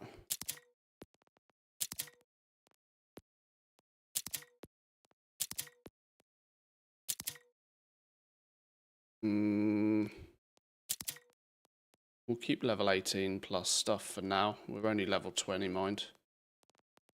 Junk blue things. Nobody cares about blue things. Perps or legendaries only. Lobby shit. Right, that might help a little bit. Right. What am I doing? Where am I going? Let's have a look at the minimap. Where have we got stuff? I was all the way out here because I was farming this little farming this Moxie's big encore thing. Farming this boss kill down here. Where I got some of these legendaries from. I'm tempted to try the one over here somewhere. This one was quite a fun one. Foundry Freaks.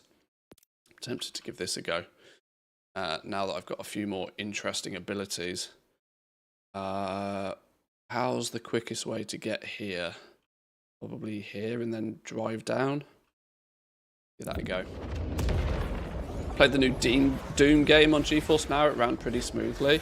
I've not tried GeForce Now. It's something I should probably give a go. If it has access to, you know, not because I don't have a powerful PC already, but because it might give me access to games I don't already own. And the chance to play them, a little bit kind of how I use Game Pass.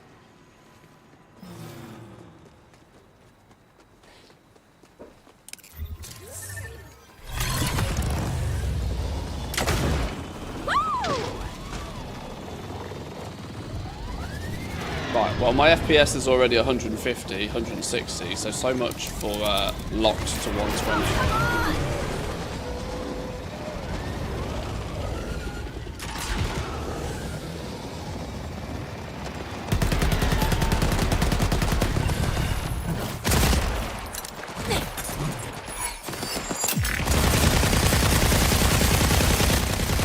Quite loud, isn't it? It's quite loud. Please hold. I will undo the loudness in a minute.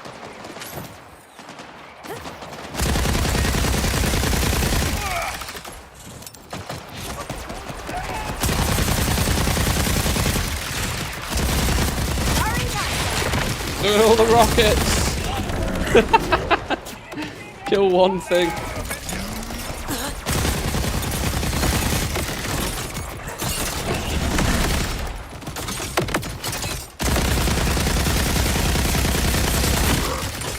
Murder! Right. Everything go boom. Yeah, let me turn the volume down a little bit. I've turned the volume up for playing it off stream. It doesn't need to be this loud right now.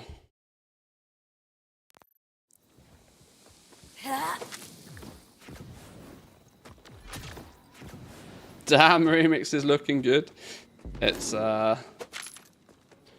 an upgrade.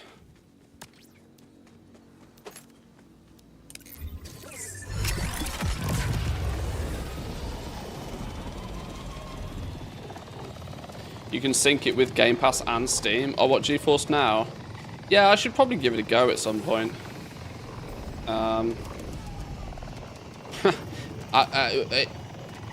From a purely being a savvy businessman, I should probably look into it, because I bet there's like some sort of affiliation with it. I can slap a banner on my stream or something and try and see if I can get people a discount on it or something. If it's any good. I'd obviously only do that if I think it's good and would actually recommend it.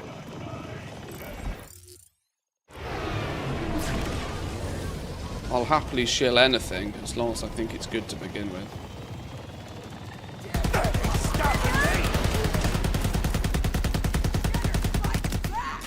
Dead.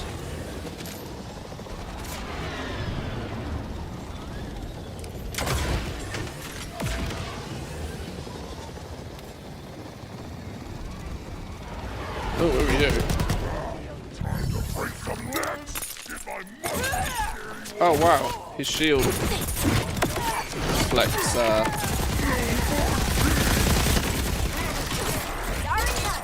his shield deflected my grenades too.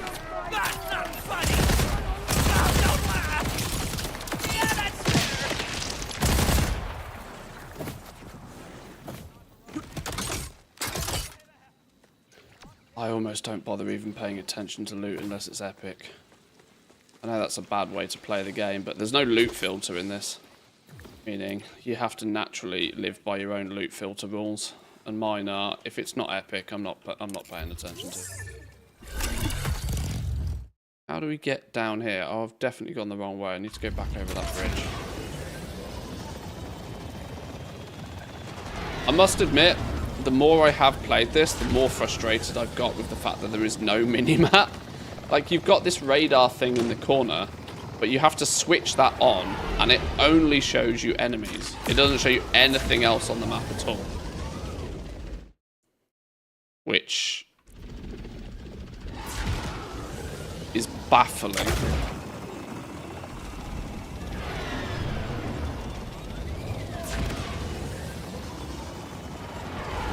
Oh yeah, I know you can press Z and what's his name does his scan, but it doesn't show anything on the minimap. And you also have to go into the settings to tell that scan to stick around for longer. It's really weird.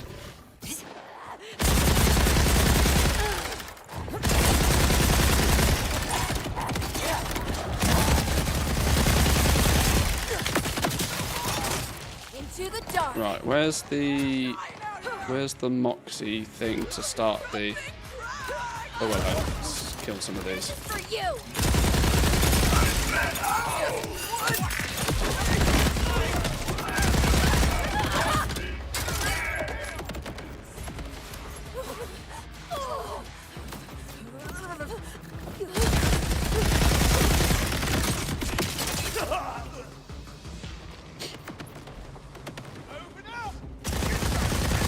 Yeah, it's just kind of surprising that the radar is so basic. Encore, 12,600 gold. It's not gold, is it? You know what I mean? I often die doing these, so these end up costing me cash monies. But if you end up being good at these, then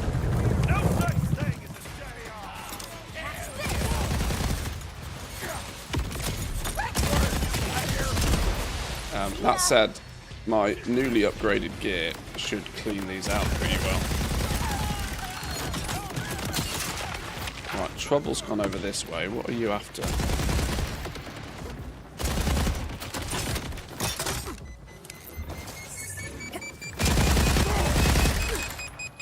Go do your booms somewhere else. Explode already! Questionable choices.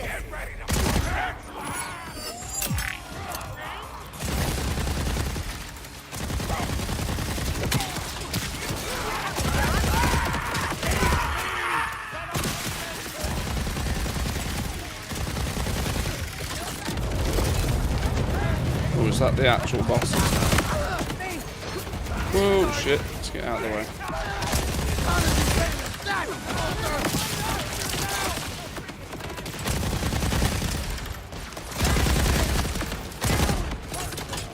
Right, Frank the Furnace. Right, another one. You're not actually the boss. Where's the boss? You look like the boss.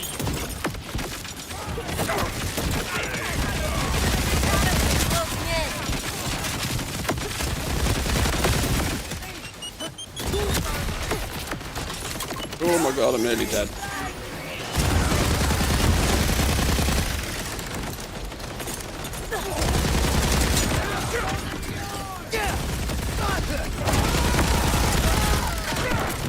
Oh shit.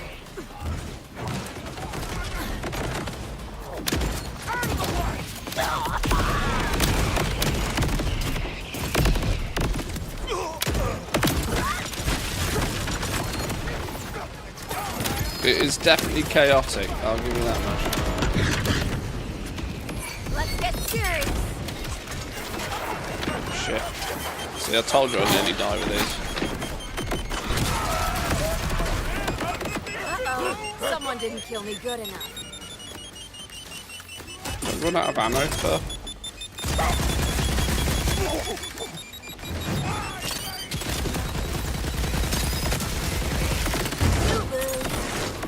Oh, for fuck's sake. Got absolutely no health. Oh, I might be dead here. I might actually, unironically be dead. Oh, I'm actually dead. Ah!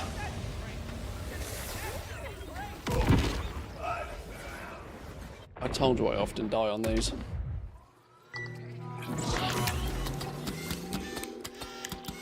Wanted to do some Koresh world quests for the rep. I gave up after 5 quests. I can't be bothered anymore. Oh my god, that death cost me 100,000 cash monies. Oh lord. Oh lord.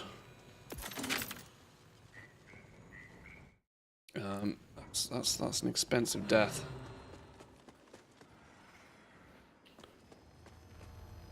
We'll try again though. It's only money.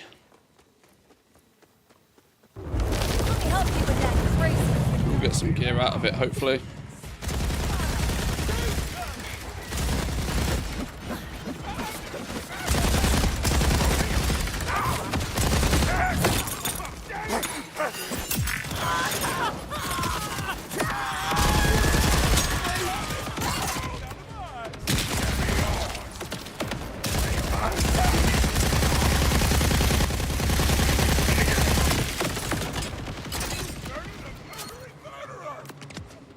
Even legendaries don't show up on the minimap.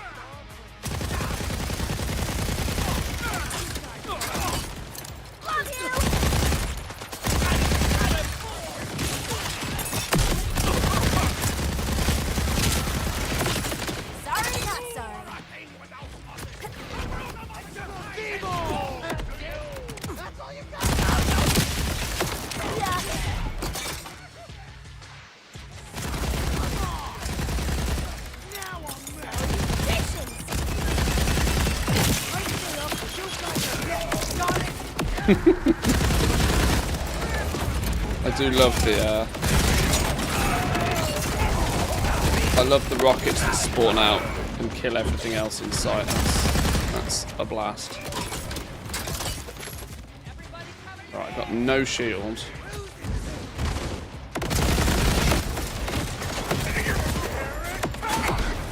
Oh my god, I'm dead again.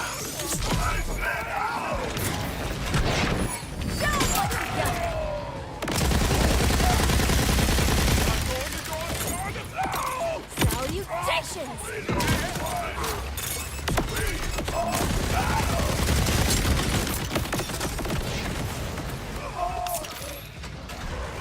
So dead.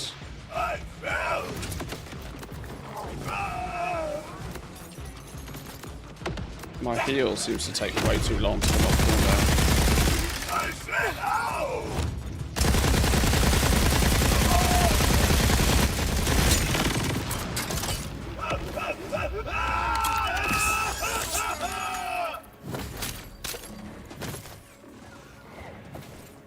Okay, I see how it is.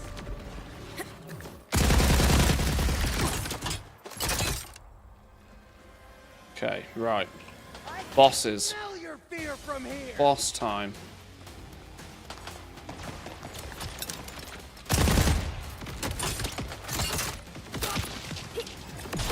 So easy.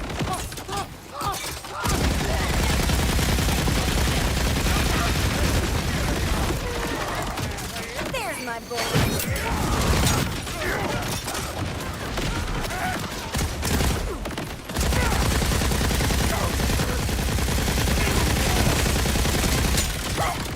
He's got to go boom now, surely.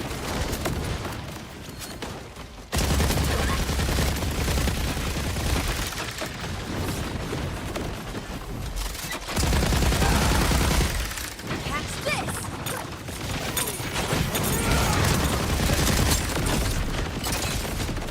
Where's Trouble? Oh, Trouble's dead.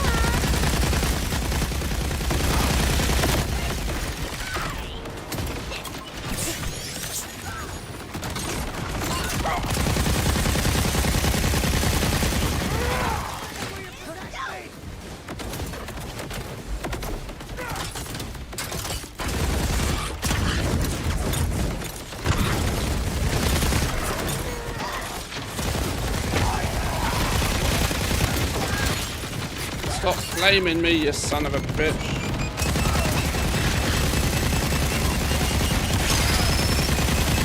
Die, everybody!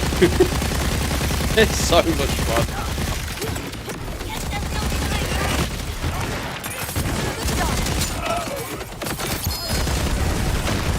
Oh, another legendary, I heard it.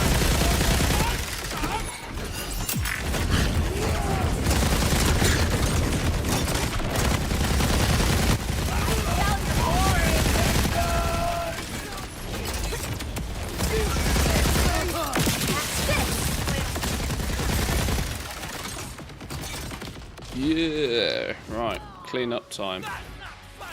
Clean up time.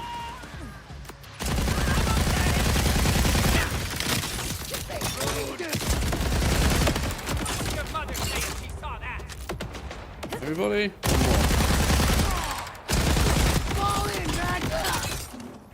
Woo! Oh, I can put the camera up a little bit. Yeah, that's probably a good move. Right here's usually fine, right?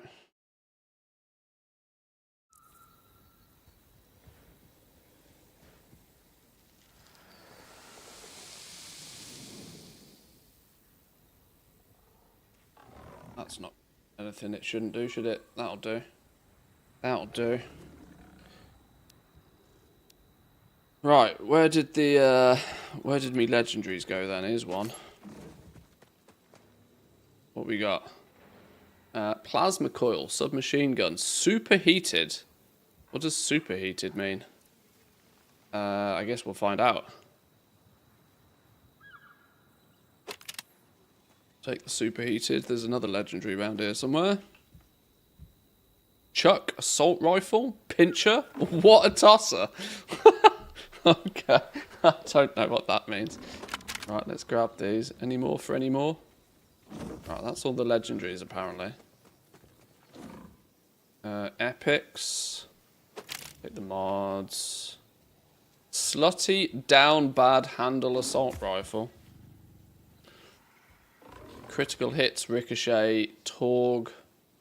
That's actually quite a good one, you know. That one might actually even be better than what we have equipped.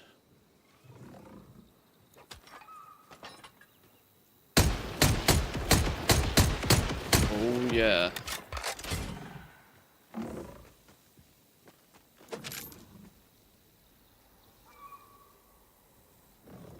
Critical hits, fire, do projectiles, Torg as well. That's fun. That's fun. Yeah.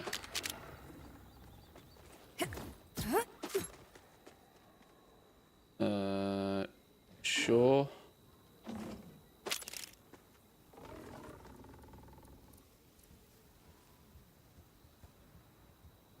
Torg, Jacobs, and multi-loader.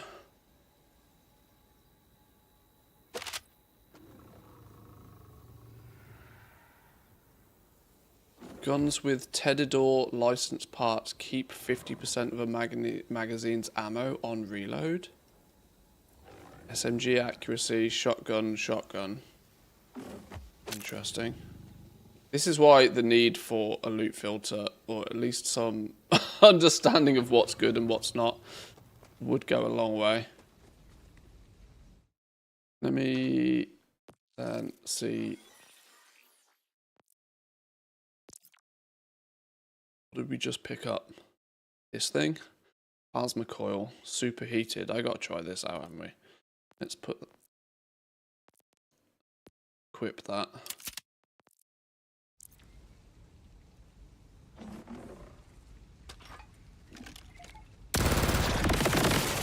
Oh wow, cool.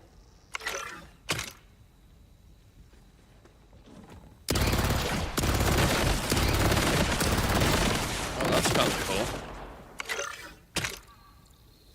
This game has more loot than Path of Exile 2. 50% of killing stuff, 50% sorting out loot. Yeah, this is why a looter shooter really could do with some sort of loot filter. Otherwise, you have no idea. I just often just run around and pick up everything as junk and then just sell it. Counteract the cost of doing these side hustles. Counteract my occasional stupid death. Free monies.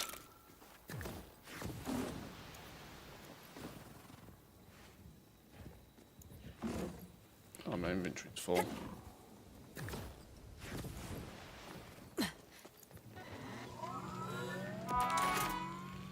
Sold junk? Yeah, 72,000 cash by selling all the junk from that. Only costs me 12,000 to trigger the event. What was the other item that we got? What was the other weapon we got? Tearing stud finder. Headringer guns. Guns with Torg license parts gain 25% damage and 100% damage radius.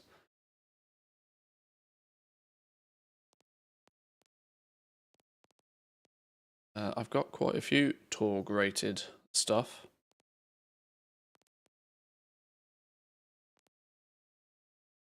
Oh yeah, there was this assault rifle, Pincher. I have no idea what that means. Put that in my assault rifle slot and have a go.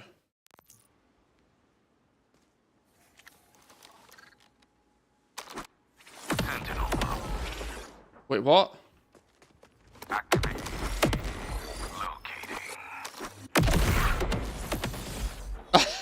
Okay, it doesn't shoot. You just throw it. Okay. Oh, it's not pincher, it's pitcher. What a tosser. Oh, you just... Okay, it takes 10 ammo every time you just throw the gun somewhere. How stupid is that? Okay, that sounds like a legendary I'm probably not going to use, but we gotta try that out. Hang on. We gotta give that a go. Just throw it at things. I almost feel bad What a for you. tosser. Almost.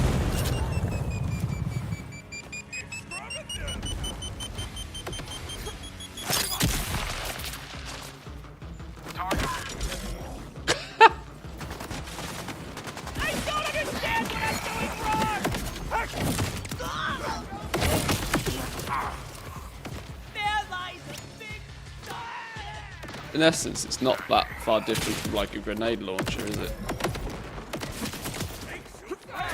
I mean, it works. You were redundant. Save my frickin' day.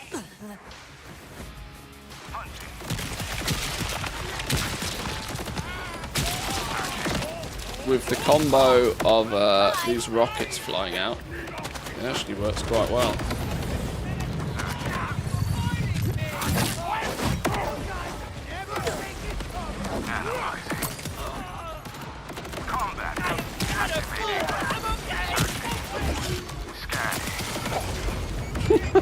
What a stupid weapon.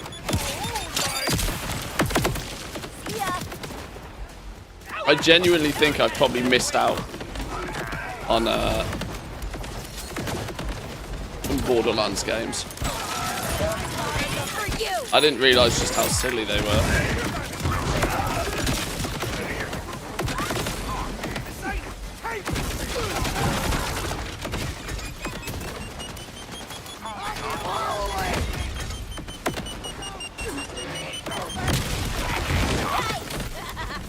Oh, what? No way.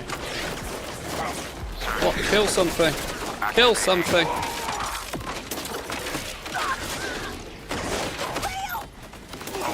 Kill something.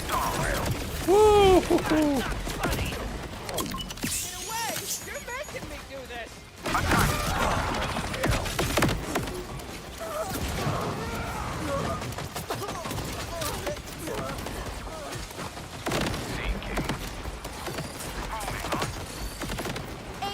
Cats wish they were you.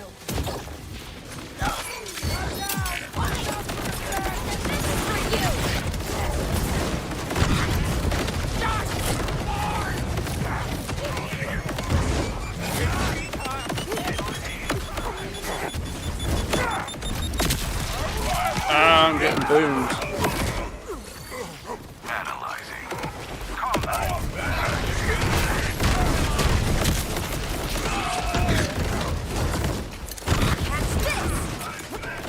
Oh, I'm out of ammo on that one now.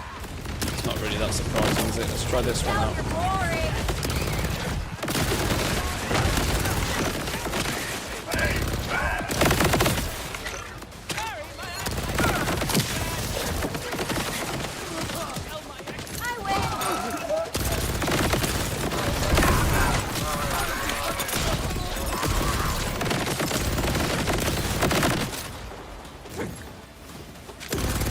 Dude left.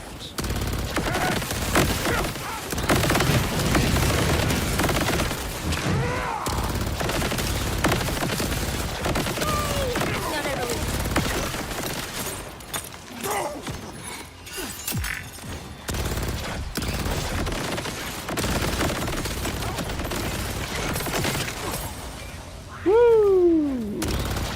I tell you what, these boss fights are actually more fun than the main game. Genuinely more fun than the actual regular game. Any Legos? No Legos. Oh, it's four perks on that one. I guess when you end up getting things with so many different perks on, then making the wombo combo synergies between all of the guns becomes much easier. Then you start probably paying more attention to the actual stats on the thing. Possible particle spool. Heavy order. I don't like the heavy ordnance ones, you know. I much prefer a good grenade. Maybe I'm old school. I like a good grenade. Alright, that was fun. No new legendaries to test out though. The throwing of the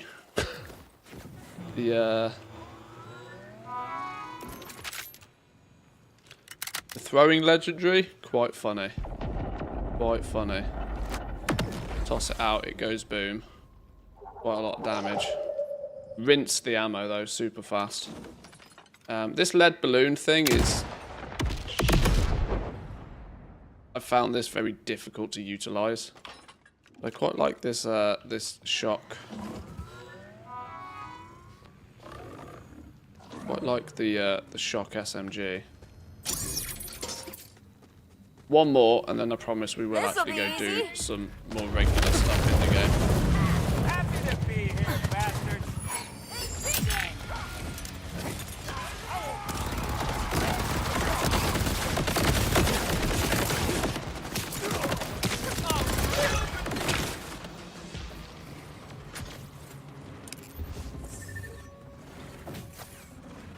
Where is everybody?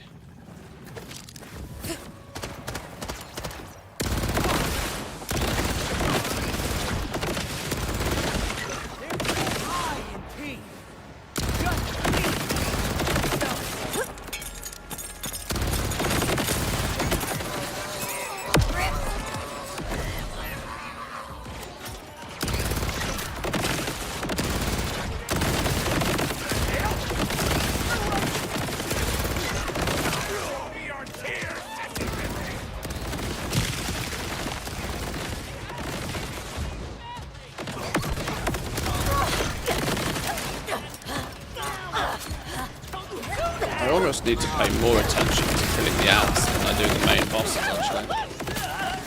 The ads are easy to kill, and then they spawn rockets.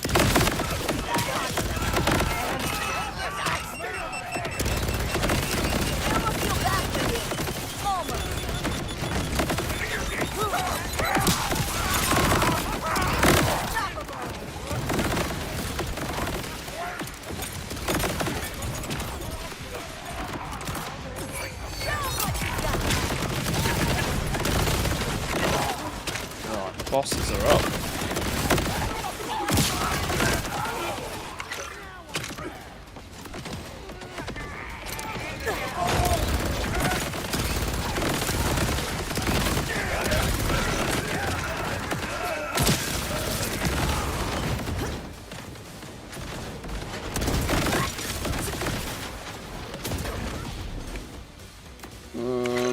I've got no more ads to kill.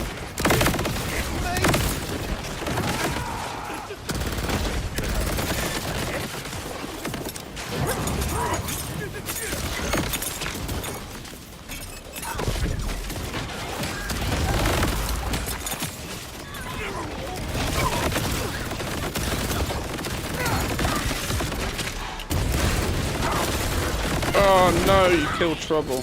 Catch this. My poor pet. Pet did not do pet things.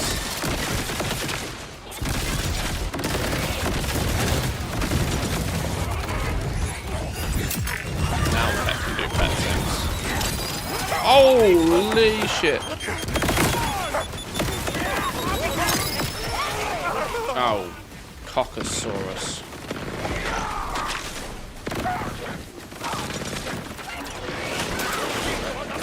I could legitimately be dead again here. I'm actually dead. Okay. That's the downside of killing the ads. When I die, I've got no easy ads to kill to get me back up. Guess who's back?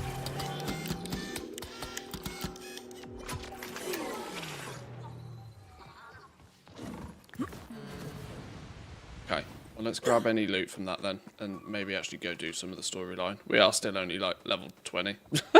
We should probably go do some stuff. Grab some of this loot up. Sell to whoa! Fat-fingered.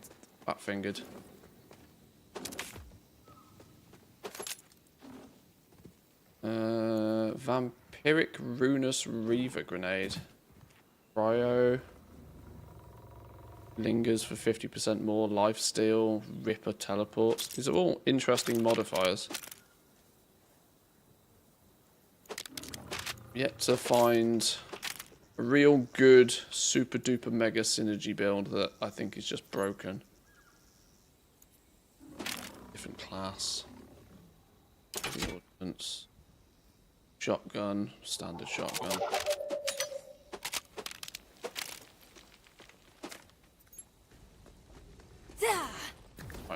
Let's go sell all of that goodies. Probably cost us a whole bunch of cash monies doing that, but okay, we did make 70,000 back from selling all the stuff. It wasn't too bad.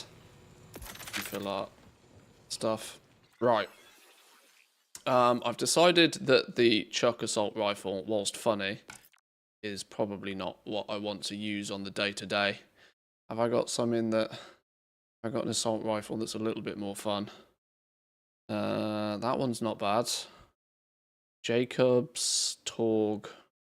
That's a nice combo. Jacobs, Ripper, and Torg. I want one that does some fire damage. 10% chance to do 70 damage a second when set on fire. What we got here? 109 damage. 7. On.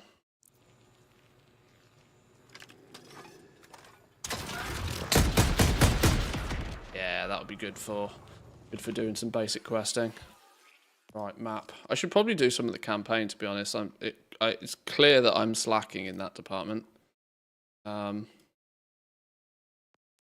Where's the nearest spawn point to this? All the way over here. Well, over here, isn't it? So many squirrels in this game. So many squirrels. Can't go around the corner without getting distracted by squirrels.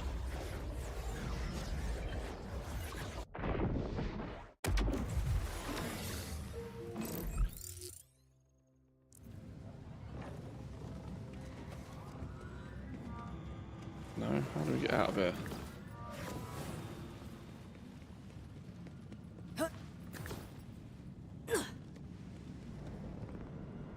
And ironically, how do we get out of here? These doors are all locked. Unlock the doors!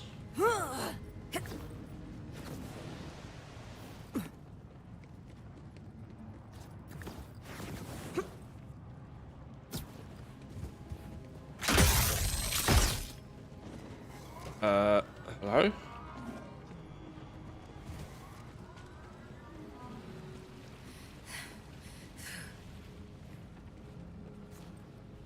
Am I being done? The answer to that question is usually yes. Why won't you let me out?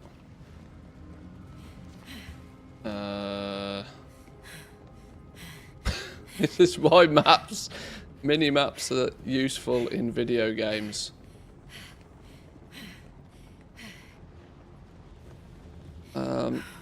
Okay. Don't want to seemingly let me out for some reason.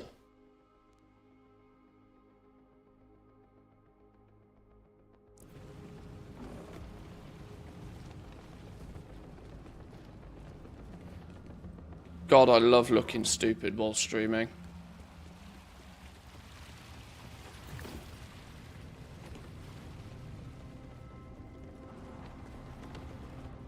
A habit of mine that happens all too often. Okay, I'm just gonna navigate somewhere else because that seems to be broken.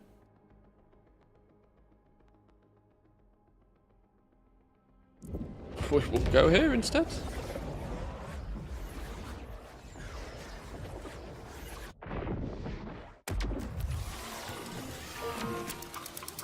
Let's try again.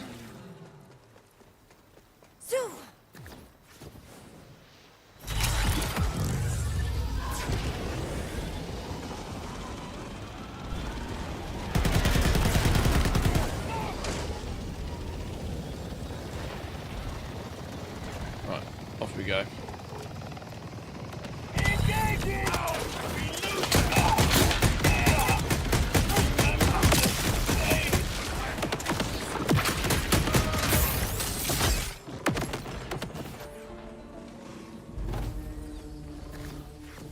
Back road, a bunch of dudes.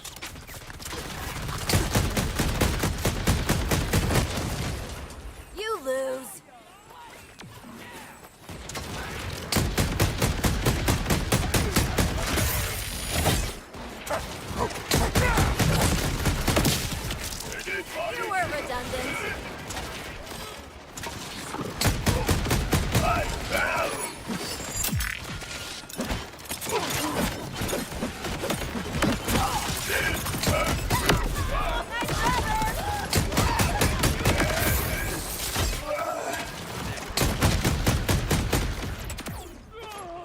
kill us, we kill them.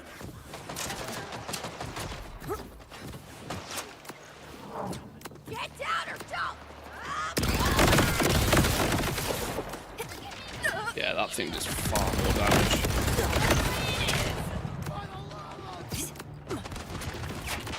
Where you at, Trouble? What are you doing?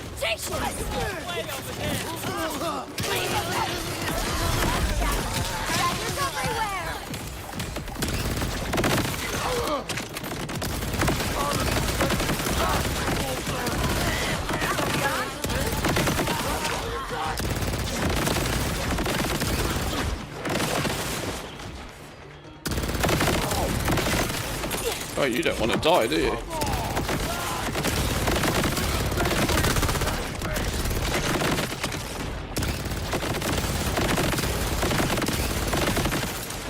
You seem to be healing, not dying. Can you not?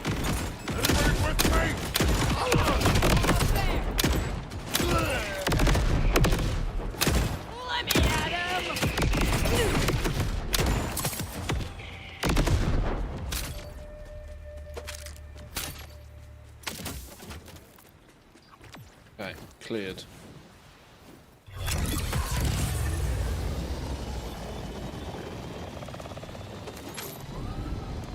Point proven. So many distractions. Ah, see another distraction, a big boss fight. All the distractions.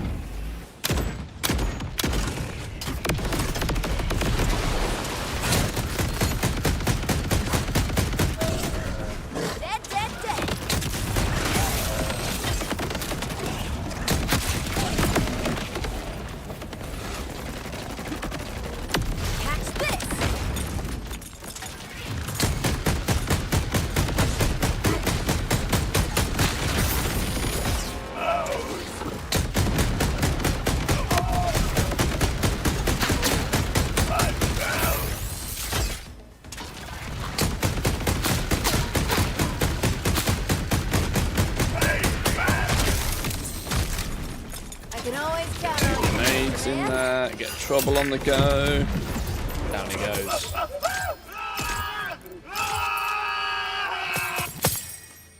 Melted.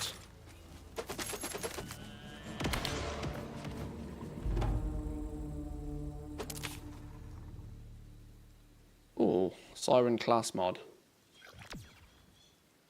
Melee damage? Yeah.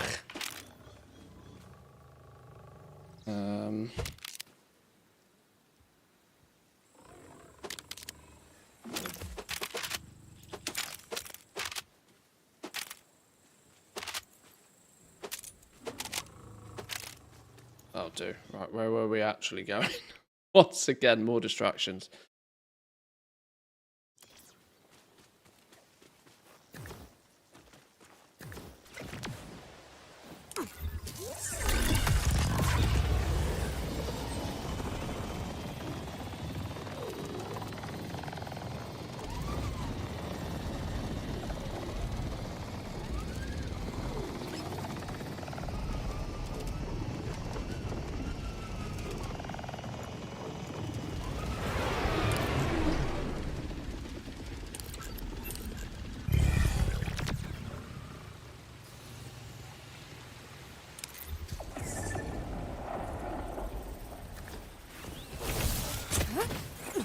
What are we doing here? Massively confused.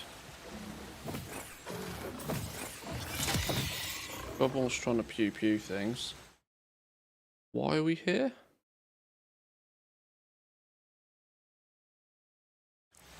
A lot to process. Meant to be going down here?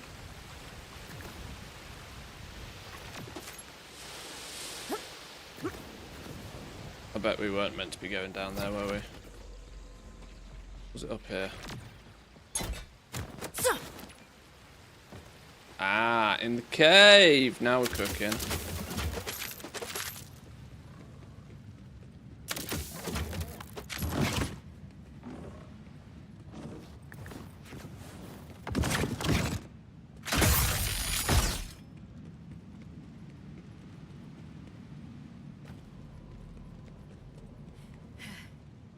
I'm quite sure the game doesn't understand what capped frame rate means. I like the fact that I've got 180 FPS right now, but I told it to cap at 120 so it doesn't melt my graphics card. Show 'em what you got.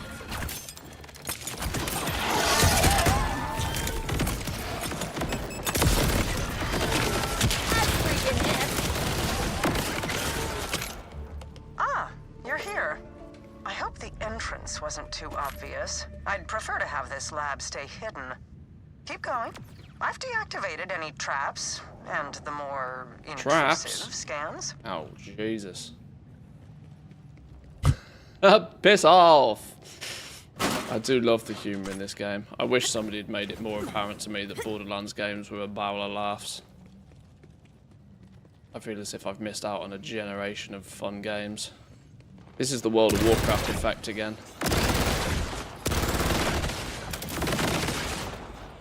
Playing WoW for 20 years means you've missed so much stuff that's just fun.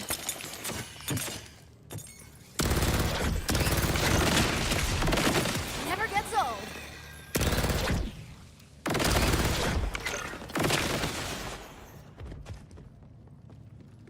You did miss out. Oh, thanks for the peace of mind there.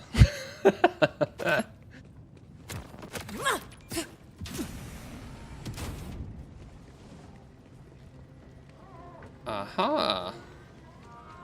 Isn't this where we were a minute Excuse ago? the chaos in here. I don't get much company. In fact, you're the first person I've spoken to in a great while who wasn't trying to kill or Spawned control in here me. a minute ago and couldn't find my way out. Little did I know we'd somehow unlocked half of the quest, but missed a breadcrumb that actually brings us here. Yes, I accept. What? Sorry. I have lately felt the need to skip complexities. Time is not infinite, as it turns out. I am agreeing to assist your Crimson Resistance. You see, I also want to free this planet.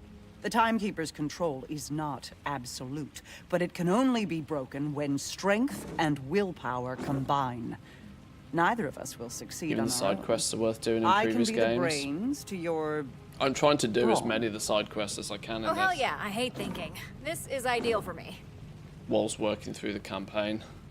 I know how I tend to Now, play these we have games is quite that the if I task rush ahead the of us. campaign, Specifically, I will gaining direct rarely go access back to and the do the Timekeeper. side quests. So if I do It's them en harder route, than you then might I think. will actually do them. After the chaos of the Invader Moon's appearance, the Timekeeper sealed the walls of the city around him. He never strays from the threshold of the vault within his tower. The only way inside requires 3 powerful command bolts. They're a bit different from what you've got in your neck. He gave them to his trusted commanders, Idolatrous Soul, Vile Lictor, and Callus. Though she's a bit more complicated. Once we have the 3 command bolts, I should be able to use their combined security clearances to gain access to the Timekeeper's tower. Okay. Kill 3 mini-bosses, get to big boss. Roger that. Saul, you've met. He's a sniveling sycophant ruled by emotion, but still quite dangerous. The Timekeeper commanded him to bring the Fade Fields to heal, and he is eager to please. To the north, the Terminus mountain range is overseen by a cruel scientist named Vile Lictor. Highly intelligent, alarmingly ambitious. So much so that he betrayed his own people for a chance to rule and carry out his experimental research with impunity. Finally, Callus. She was once the Timekeeper's strongest and most loyal commander, until the Moonfall. Now she's a monster of a different shape, the self-styled Ripper Queen. Her fanatical horde, which you've no doubt encountered already, masses in the ruins of Carcadia Burn to the west. They all sound fun.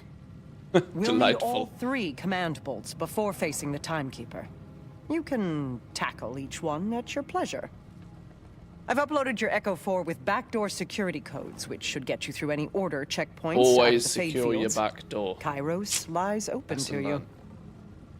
This is a big ask. I need to know I can trust you. You can. My absolution depends on it. Boom! Baby! Ding 22. Ding 22. A bunch of rewards.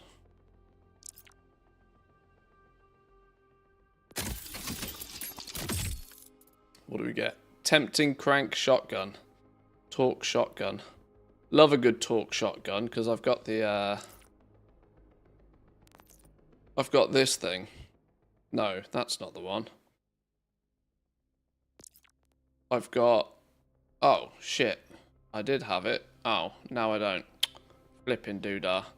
I had a cool one that made all torque weapons, like fire rockets.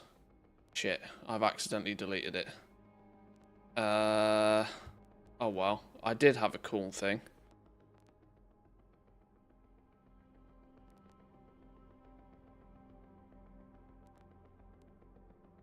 Okay. These fireworks are fun though. Assault rifle, shotgun, submachine gun, sniper is the 4 that I tend to use. But I've seen a lot of people have fun with the...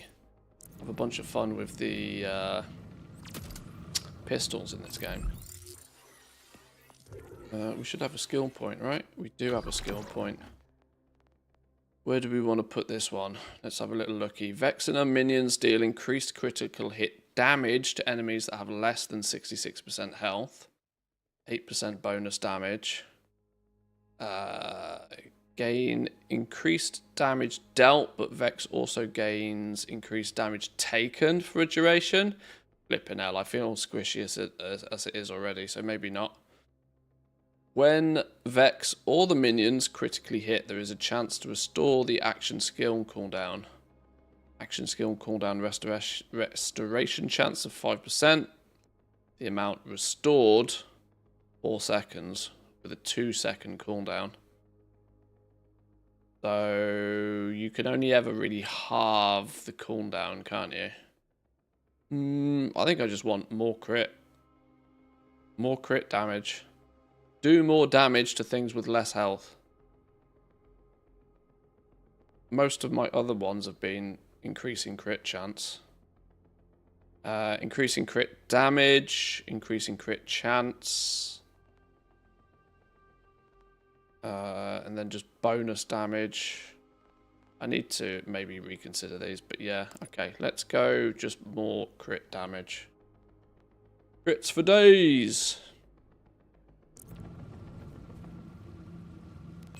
Right, where are we going then? Where are we off to? Oh, okay. So it's as simple as now just navigating into a zone of choice. I see. Right, well, before I start doing those then, I want to clear out the rest of the side quests, I think. Down south, innit? Down south. We've got some bonus quests on the go.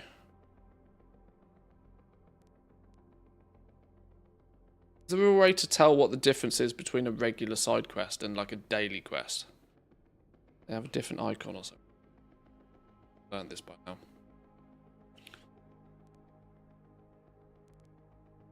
Okay, well, I've got big parts of this map to explore.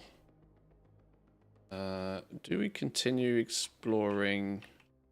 Let's just go here. Weird as it sounds, I just want to go here and see what there is. Or is there just nothing? Let's do what we can already see. There's a quest here, ready to blow.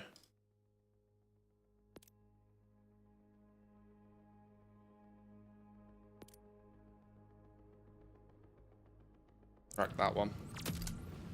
I guess now we just methodically finish the side quest and then we can move on. Refill ammo, sell junk.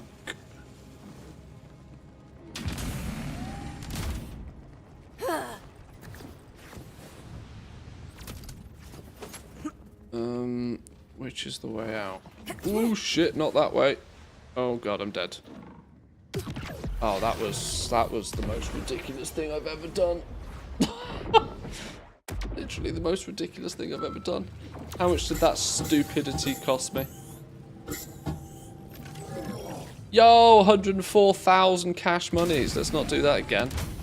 Fucking hell. Never doubted you, buddy. Who leaves a big gaping chasm just open?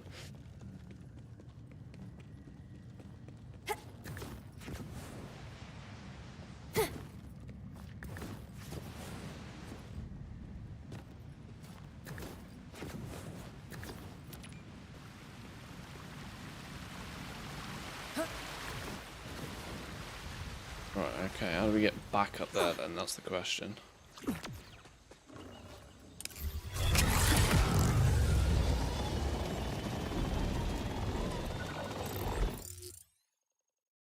Well, that's clearly not right, is it? How do we get up there?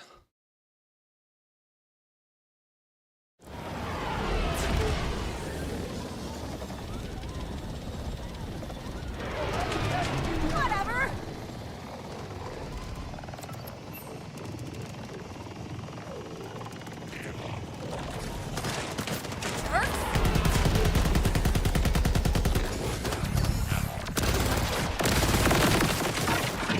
Get your shot.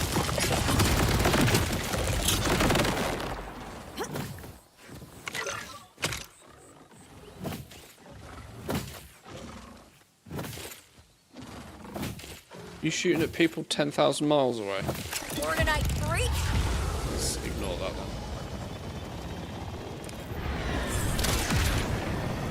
Right. This way. Damn it.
Oh, there's the big dude. There's the big dude.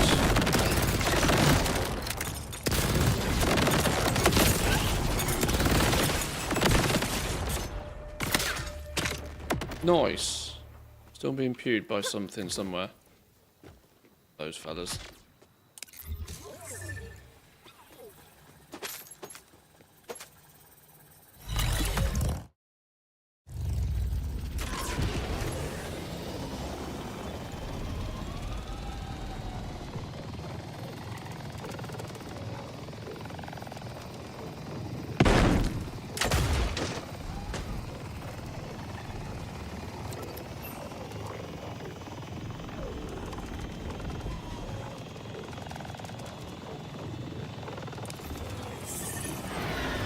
I'd say be careful taking me out. But if I'm a dad, I suppose any further damage won't matter. I love how just a random rocket talks to you in this game as well. I'm out. I almost didn't realize. We'll need somewhere far enough from the village to launch me safely. The closer we get, the more I feel uncertain. Of course, this is what I want. It's everything I was made for. But there is a sense of comfort in not knowing. Once I have the answer, there's no going back. Right, carry Gigi to the launch area. Won't disappear. You're This way focused somewhere? on the worst outcome, but it's just as likely it'll go great. That is not... No. You're right.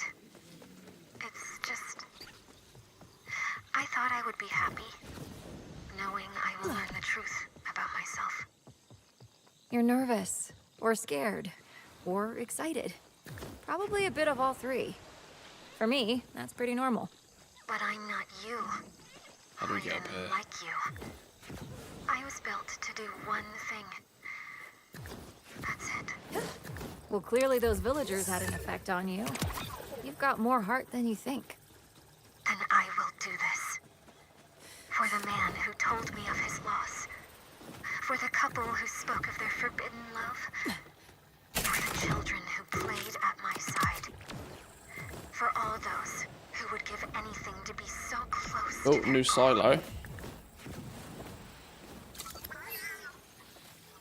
Unlock this in a minute. In fact, this doesn't look new. Maybe it is new. This looks remarkably like one I unlocked earlier. Maybe it's a deja vu situation.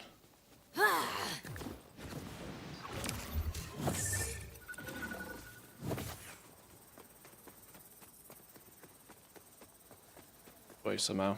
Grapple point? Go on, game. Give me a grapple point. You know you want it.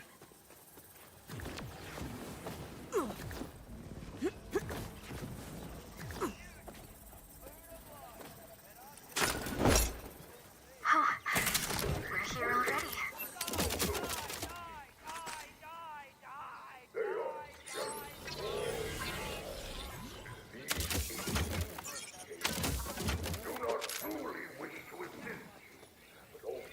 Right, time to start building a rocket. I feel like Elon Musk.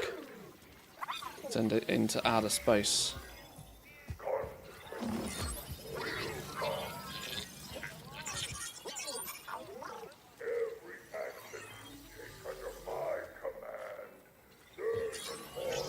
Missiles all built. I'm filled with apprehension, but I must know if I'm truly a dud. Place me inside and let's start the launch sequence. Oh, Gigi, I believe. I believe. In you go. See if you're an actual rocket or not. I couldn't have done any of this without you. I am so grateful you found me and took me seriously. Can whoever's chatting I'm back ready to here learn chill? the truth. Once you start It's the an launch emotional sequence, moment. I'll have to run some quick tests, but then I'll be off, and I will succeed. Have faith in Gigi. Running pre-launch scan. Now. She gonna blow! Oh, hello. That's either random or that's bad timing. Even with the new system, they shit. detected my launch signature. Please don't let them come scrap me. I'm so close to my dream.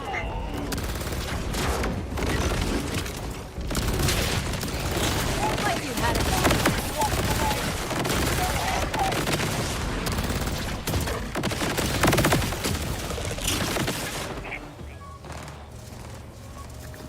Protect the rocket. Protect the rocket.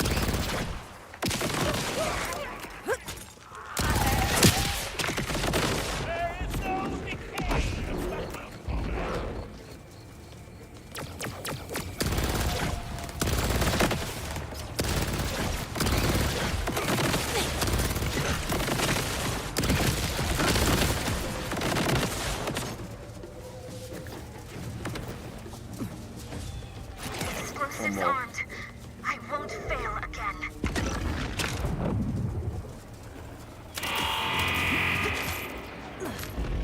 What is happening with your face area?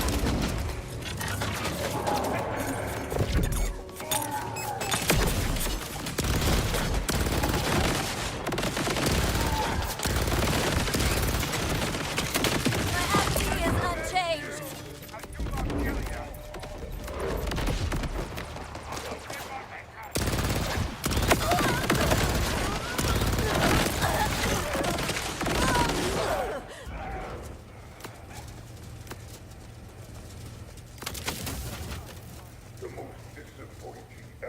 Come on, come closer.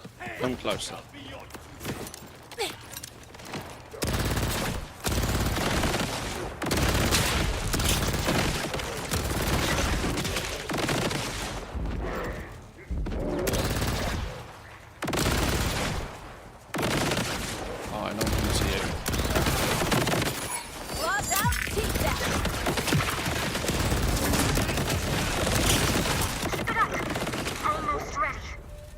Look at all the cash monies. Thank you.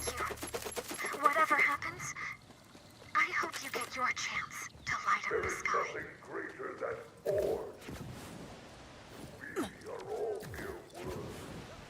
Safely defended. Go on, Giggy. Rocket do rocket things. I knew it. I'm a... Detonation sequence initiated. It's real. I am not undone.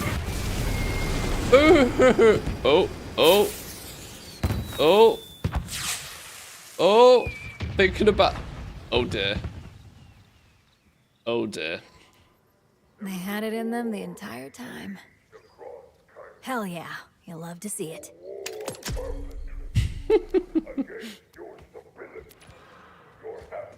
Nice. Since you talked about Samsung the other day, Samsung confirms smart refrigerator ads are coming. Fuck it now. Ads on your fridge. I mean, I can probably guesstimate just from the headline that I'm going to hate that article.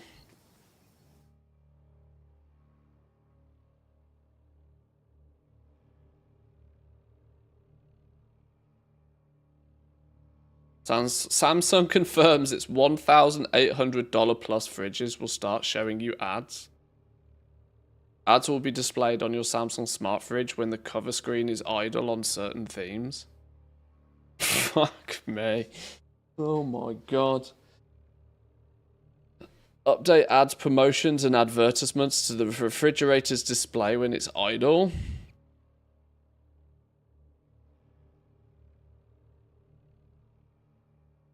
We had reached out to Samsung for a statement, and this is what a Samsung spokesperson said. Samsung is committed to innovation and enhancing everyday value for our home appliance customers. As part of our ongoing efforts to strengthen that value, we're conducting a pilot program to offer promotions and curated advertisements on certain Samsung Family Hub refrigerator models in the US market. As part of this pilot program, Family Hub refrigerators in the US will receive an over-the-network software update with terms and conditions and privacy notice. Advertising will appear on certain Family Hub refrigerator cover screens. The cover screen appears when a Family Hub screen is idle. Ad design format may change depending on the Family Hub personalization options for the cover screen. And advertising will not appear when the cover screen displays art mode or picture albums. Advertisements can be dismissed on the cover screens where ads are shown, meaning that specific ads will not appear again during the campaign period. Here's a crazy ass fucking idea. How about you just don't put ads on your bastard fridge in the first place? Last thing I want to do is buy a fridge and have to agree to some terms of service. Get bent. Fucking hell. Oh, it's funny, but it's absolutely ridiculous. Please, will somebody think of the shareholders? I know. Because there's not enough margin in $1,800 fridges. Clearly. Claim the silo to unlock fast travel. Yes. Yes, please. Yes, please.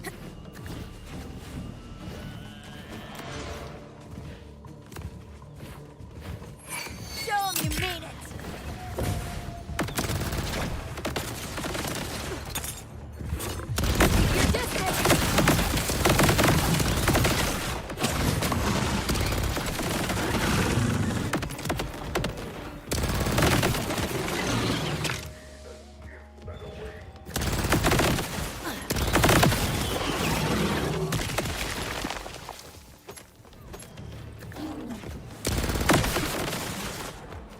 And it's the thing that makes me giggle more so than anything else with this is the audacity of these companies to try and claim that they're doing it for your benefit. I genuinely wish a company would just come out there and be straight up honest, saying, yeah, we're putting ads on your shit because it makes us more money. Like, we're putting ads on it so it makes us more money, which in the long term may possibly mean that we can produce the products at a cheaper price, or we can recuperate the loss of development and stuff quicker. Like a little bit of truth telling from time to time wouldn't hurt.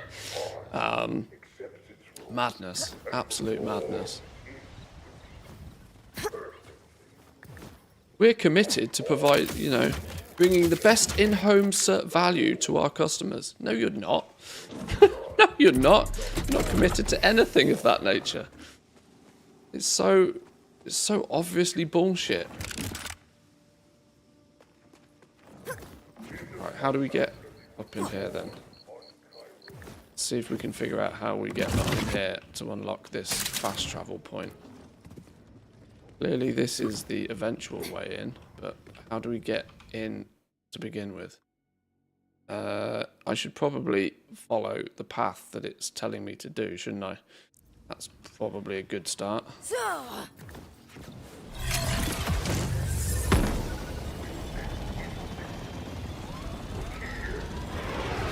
Assuming the game's not lying to me. Go backwards to go forwards, apparently.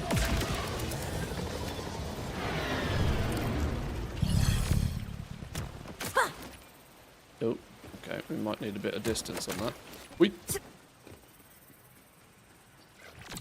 Wonder who writes those PR pieces with a straight face. I don't think they need a straight face because they probably get paid a disgusting amount of money.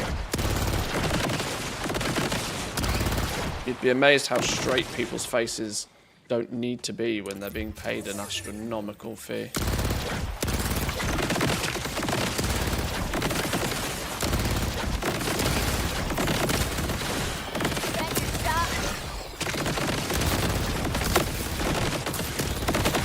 These fucking bats are annoying, man.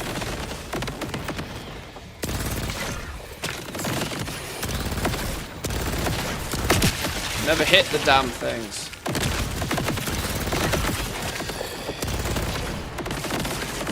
I don't have shroud level aim. I have nearly 40-year-old white dude aim.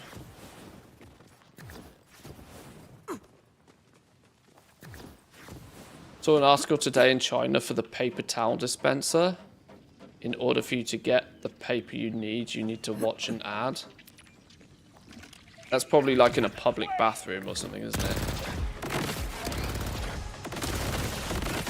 As annoying as that sounds, and as ridiculous as that sounds, in a public restroom, that makes more sense. It makes significantly more sense for them to show you an ad before you get a piece of toilet paper as a way to make sure that the toilets are then, you know, not an expense, but pays the janitor to clean the damn things. I still think it'd be a bit gross, but it's more justifiable than, you know, you spend $1,800 on a fridge for your kitchen, and it starts showing you ads. I'm going like, fuck off! You can have your $1,800 fridge back, mate. You can have it back, mate.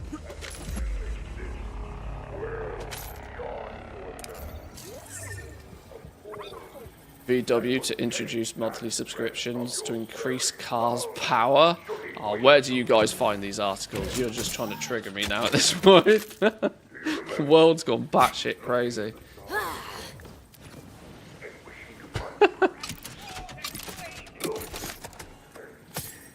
This is the problem, isn't it? A car is no longer a car anymore. It's a computer in disguise.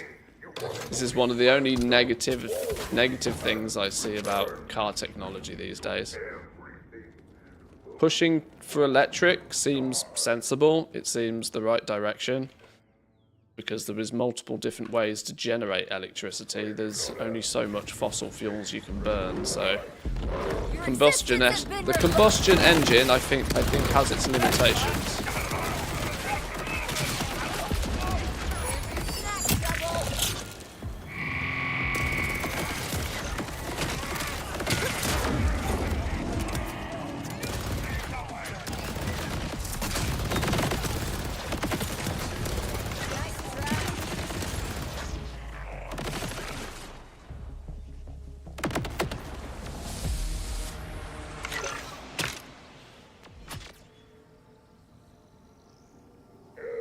BMW also lock blinkers behind a monthly sub, but nobody is buying them.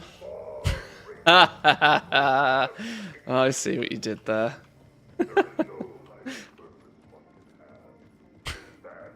Stereotypes are funny because they're true.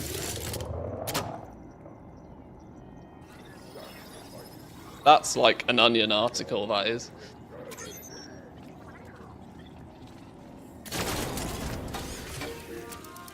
Boom! New silo.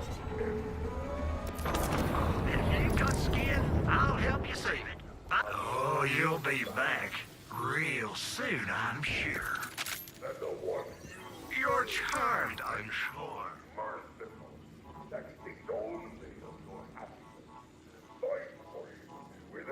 To think I'd almost forgotten what joy felt like. One day, one of these vendors will have like an absolute god tier weapon on them, but it's not happened so far. Right, let's grab these echo logs while we're up here. Because the inner collector in me says I must.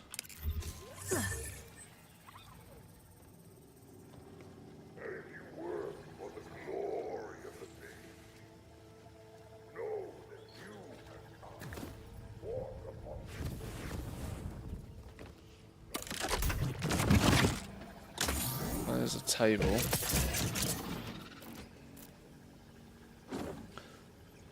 Students ambushing Rogaru. Students ambushing reach around. Borg. Fires. And then crits. Not bad actually. Not bad, I'm not going to use it though.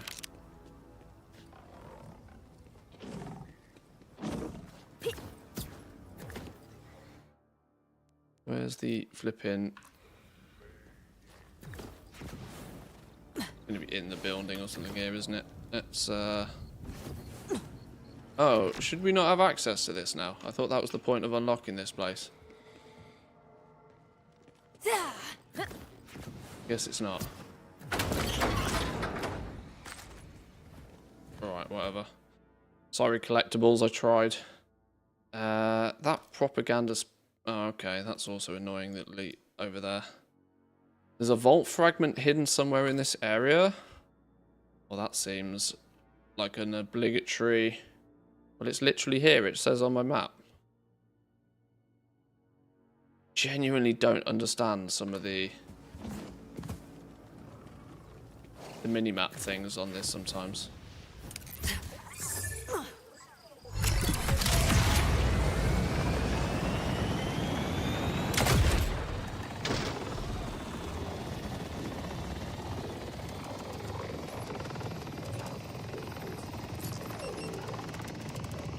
Vault key detected.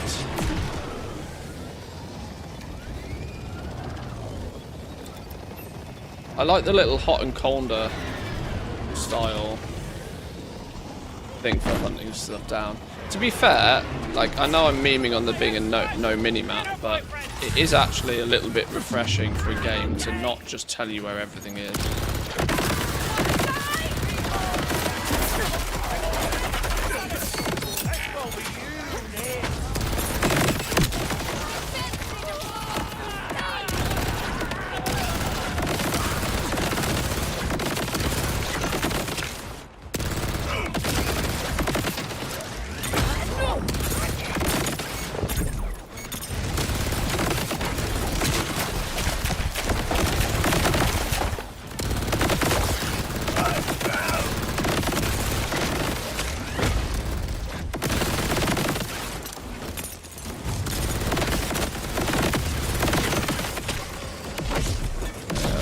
Shock is going to be better for this dude.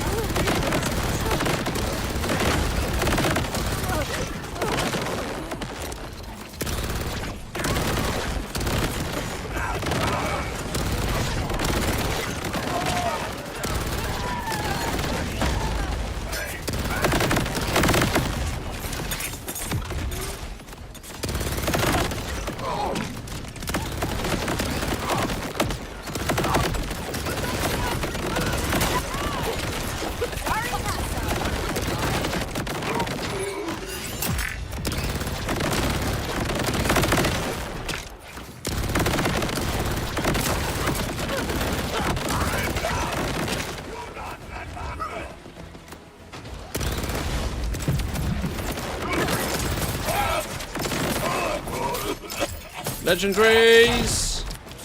Never lucky.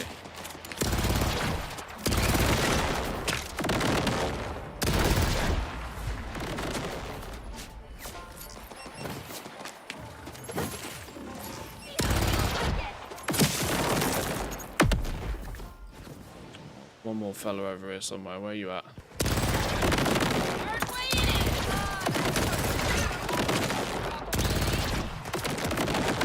Get melted.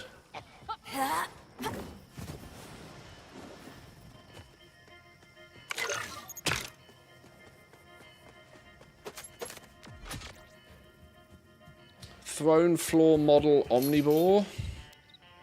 Deployable barrier that blocks incoming stuff. Sounds interesting. I'm not going to use it though. Sniper rifle. Crank SMG. Crank fires an SMG that deals a bunch of damage per shot. On a sniper rifle? Odd.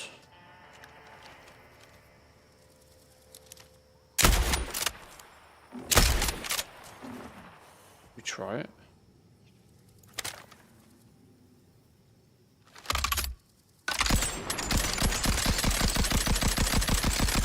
Ha! Okay, that's quite funny. I like that song. Think the answer in my general direction. Pick up on the line. Overshield boost on kill, 10% chance to do a booster thing. Accelerated guns with Day Dallas, increased parts, gain 1% fire rate for each bullet fired, up to a maximum of 50 stacks, which resets on reload. That sounds cool, but I can't think of any way that I'd actually use it. And that's for a completely different class that I'm not playing. Pick up the rest of the trash as trash. Till we get to a... Till we get to a... what do you call it? A vending machine. Right, this vault key is not too far around. We've got 3 out of 4 bars here. Oh, no, back this way.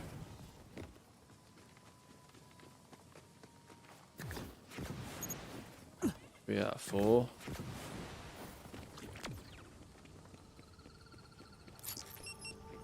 Oh, 4 out of 4. Close. How the flippity doodah do we get in there? Clearly where it is.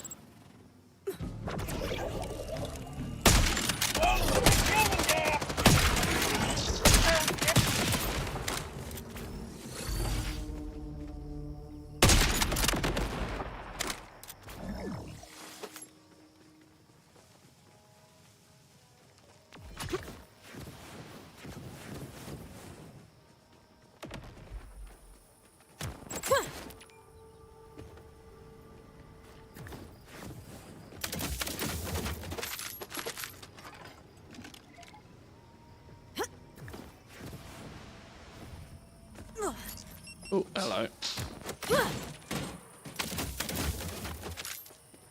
Aha! Bolt fragments. Got to be in here. Got to be in here.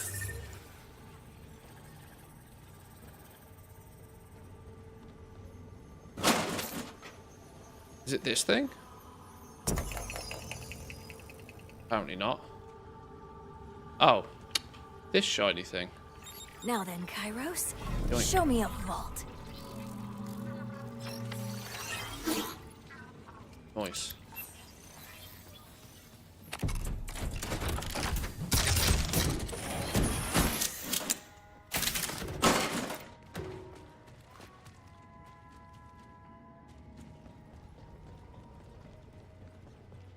Well, that was worth the trip out here. What else can we... Oh, hello. What's this? Hint area. There's a hidden vault somewhere in this area. Okay, that's quite a large area to explore. Sure.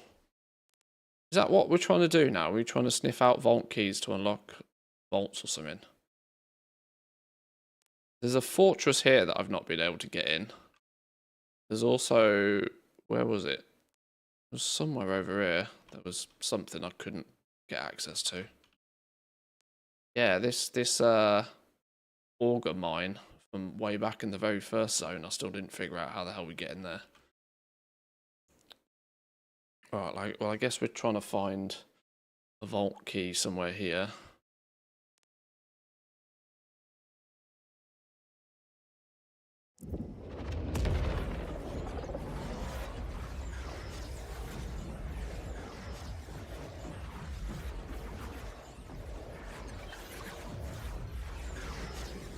Oh my god, it keeps flicking in and out for some reason. I really hope I'm not cooking my graphics card.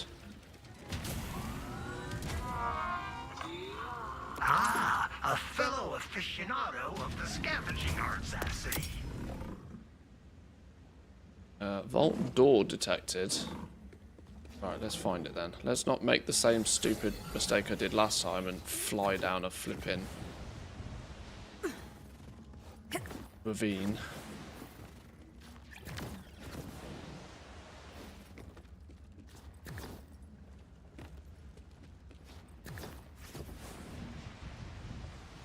Right.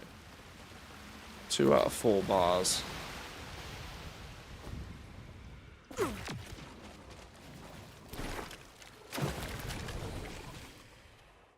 Do we literally just have to scout out the entire zone? Well, let's head to the middle. Still got 2 bars by the time we get in the middle.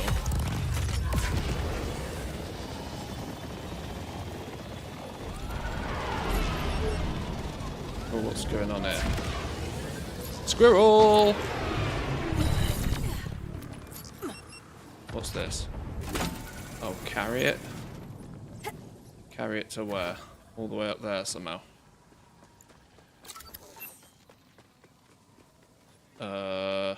That's easier said than done. How the Christ do we get out of there? Oh, I remember this. There's stairs in the middle.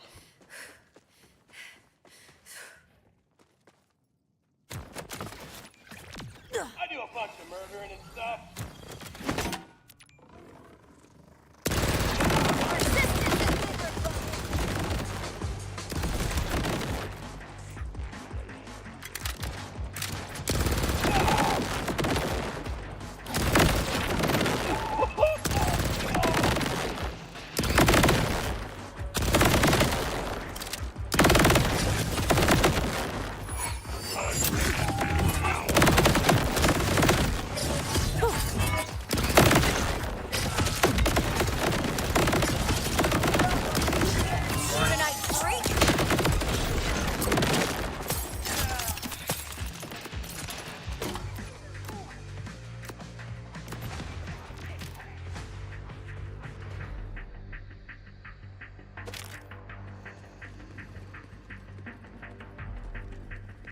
Got to get up top here somehow.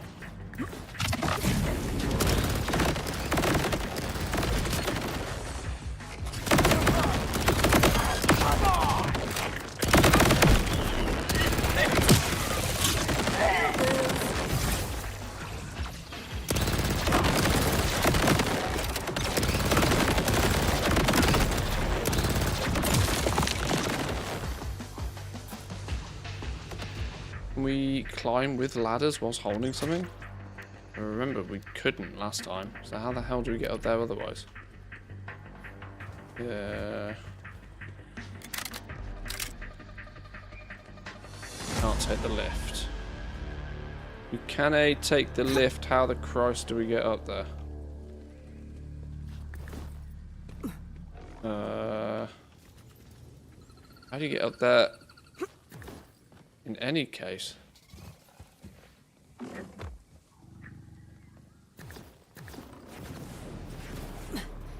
I don't see any grappling points anywhere. Press the button. What did the button do? I pressed a button. What happened? Oh! Air vent thing, look. Whee!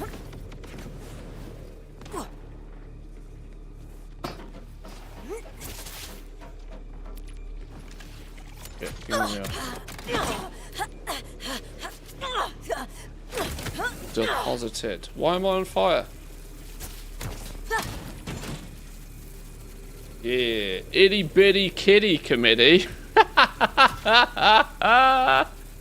Oh, that's one letter short. Oh, the itty bitty kitty committee.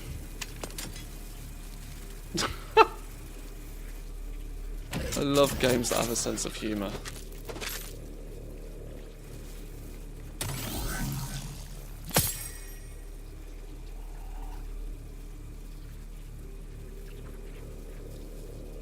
Down bad junction. Airstrike. Mark an area. Call in an airstrike that does 2700 damage. Sheesh. That's almost worth trying, just because it could be outrageous.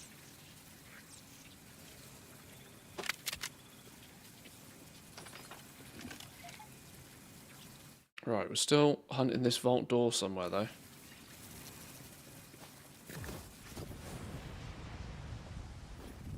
Actually glide and see where we get. Oh, 3 out of 4. We're locked in.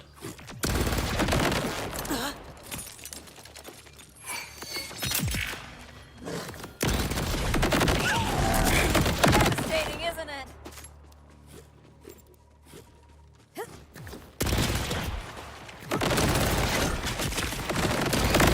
So easy.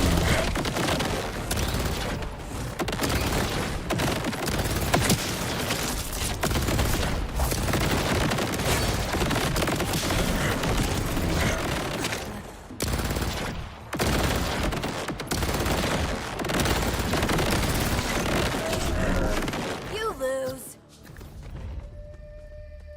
Even though there were definitely some things that are like a touch rough around the edges with this game, the gun can always combat count does on you, feel Mr. kind of Man. nice. You know, I can kind of forego the fact that there's no mini-map, even though that feels really stupid in a 2025 game. When general gunplay feels kind of fun.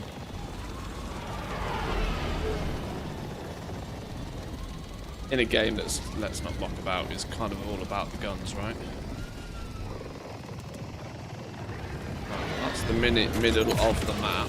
Oh, no, the vault is definitely back that way somewhere. But I love me a boss bubble.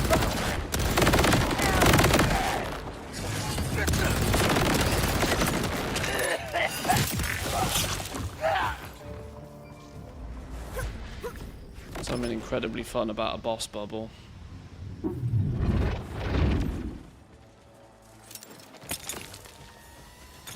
Time to explode.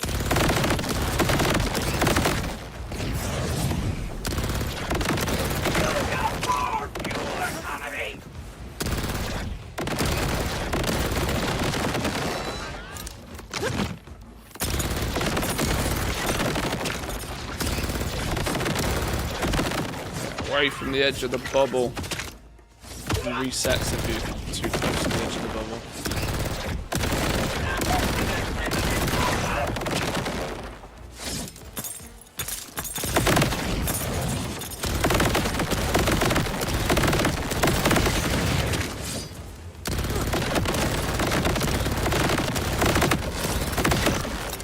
Best.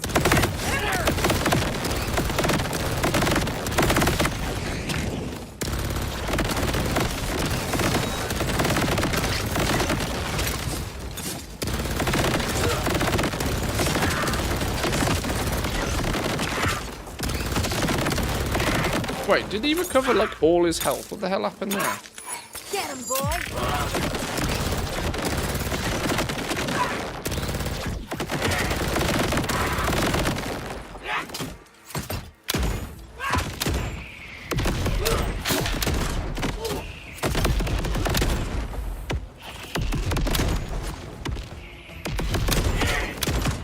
He's just a pair of legs.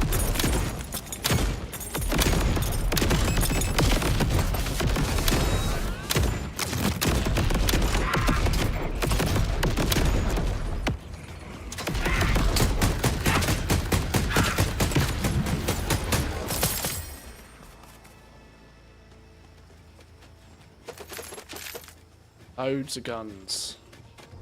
Loads of guns, a big fat bunch of nothing though. We're after legendaries. What have we got here? 50% more damage. Oh, I've got something very similar to that. In fact, I think I've been using something almost identical to that.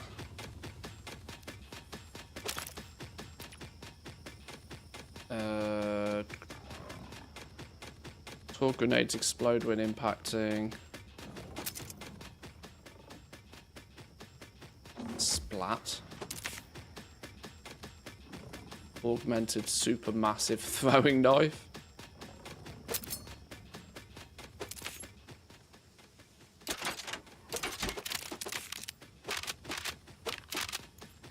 We're going and cleaning our inventory. Challenge complete? What do you mean challenge complete? What did we do there? Probably a random challenge for picking up a bunch of shit.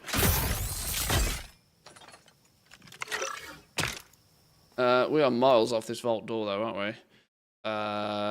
Also, big missing inventory space. Maybe picking up absolutely everything wasn't the play. Put some stuff in my bank. Filter, rarity, legendary.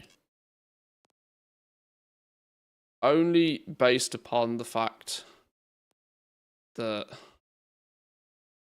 legendaries are so rare to get. Might just slam all of the legendaries in the bank. I'm not using them. Bank. Bank. Bank. That chuck, pitcher, water tosser. That was actually quite a fun assault rifle. There's got to be some way to wombo combo that and do something funny. These lead balloon shotguns are a bit naff, but we'll save them all the way. I've got a few of them.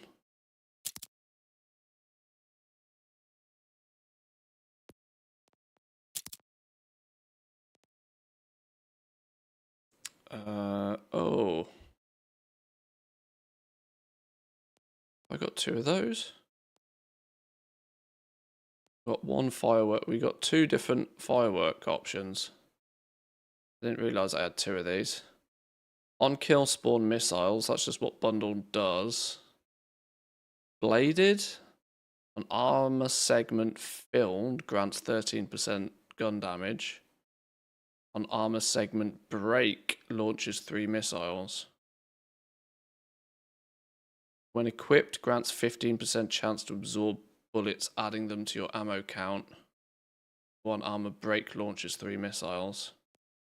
With the additional 15% resist on that one, this one's probably the better one, isn't it? We should probably put that on. Put the other one in the bank. Send items to bank. Yes. Right, that's giving me a little bit of inventory space. Not a lot, but we'll fix that soon. I wonder if I'm going to need this inventory space for whatever this vault business is. It seems like I probably do. I'm kind of learning on the job here.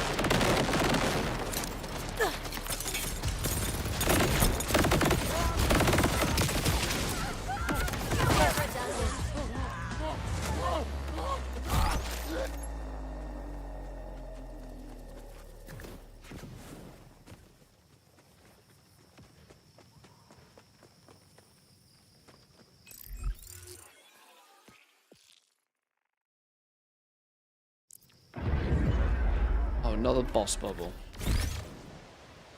Love me a boss bubble.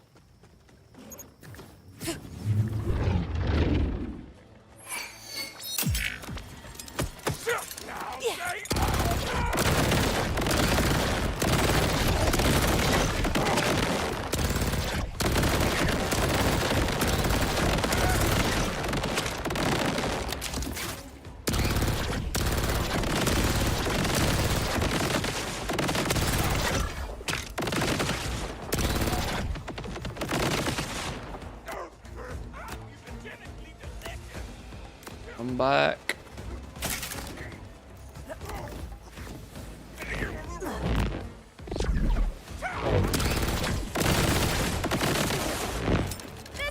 you!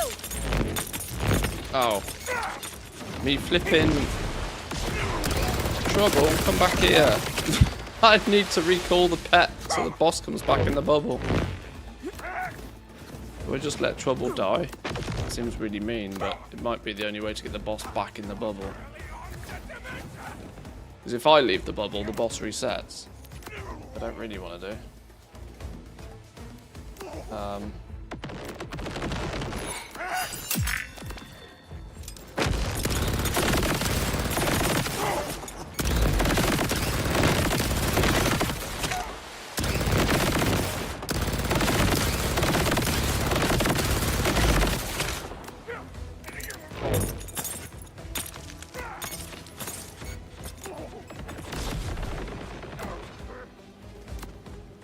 This is going to take forever.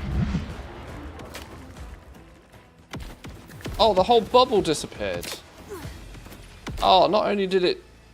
Ah. Oh, that's annoying. I thought it just reset. Didn't know the whole thing just like turned off.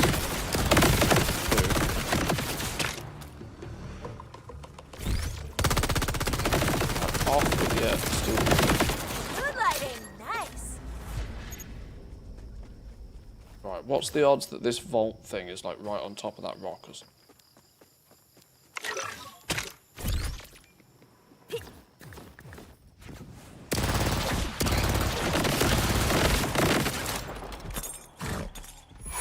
Show 'em you made it.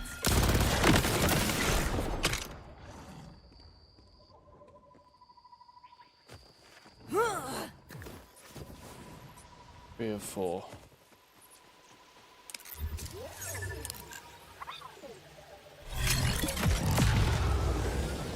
Oh, 2 or 3. Yeah, it's going to be in this flipping great big rock somewhere, isn't it?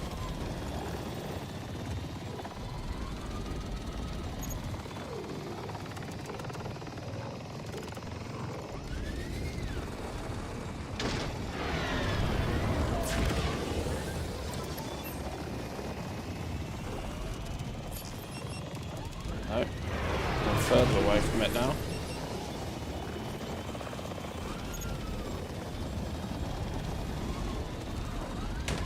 This way?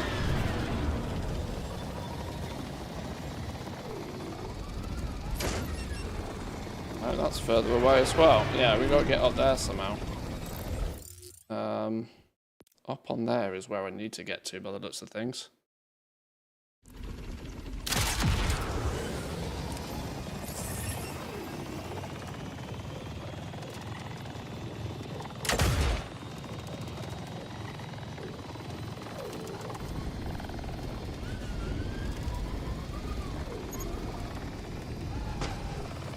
Navigate to the big rock.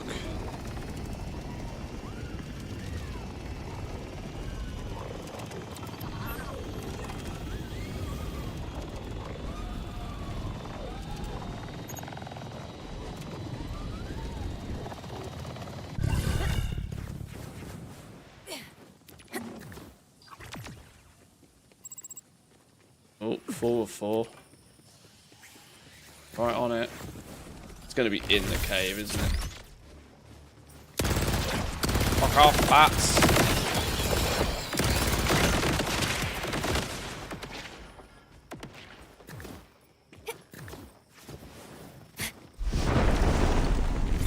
Oh, hello, what's going on here?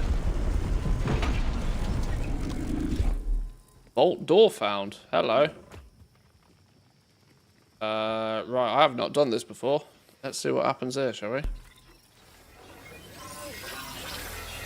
I'm stick it in the hole.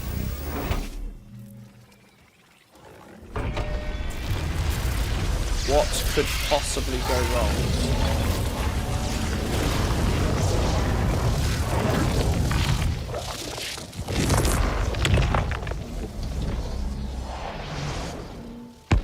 Well, honestly, the world hasn't given me much. So let's hope this vault does.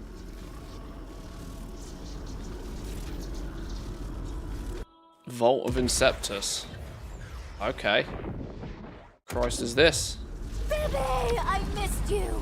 It's like a dungeon or something?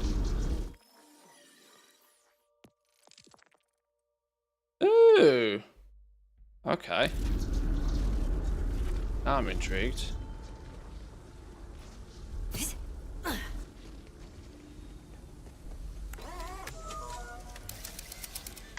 Primordial Vault, Fade Field, survive the Gauntlet, Vault Hunter, and you'll gain a piece of the Timekeeper's own power.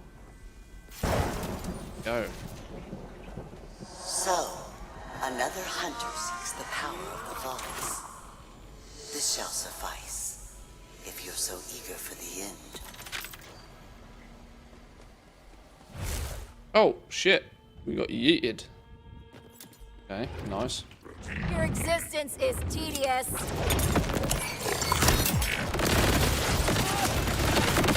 Power of So once there's lots of ads, we're good. Loads of ads, shit dies.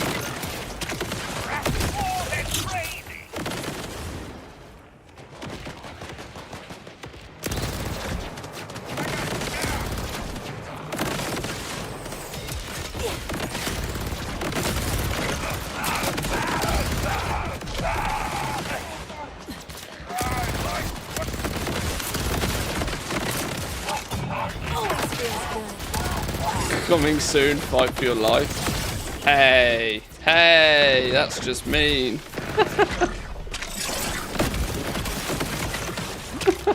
it's like you knew it was happening.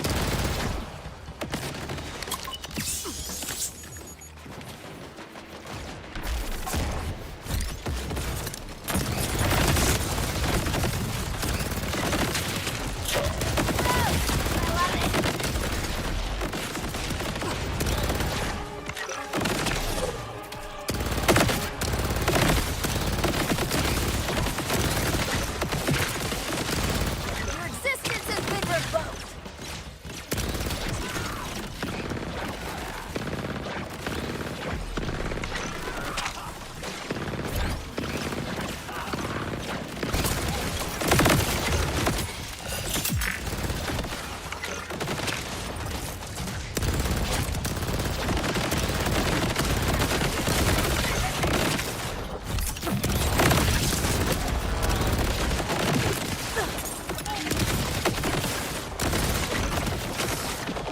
This is hella fun though.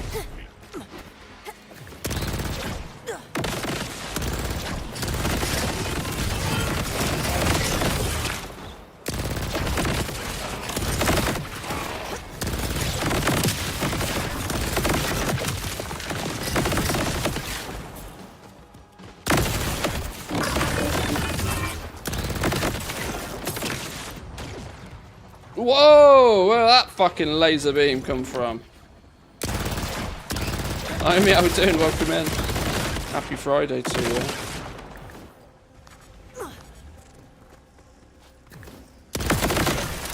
Salutations!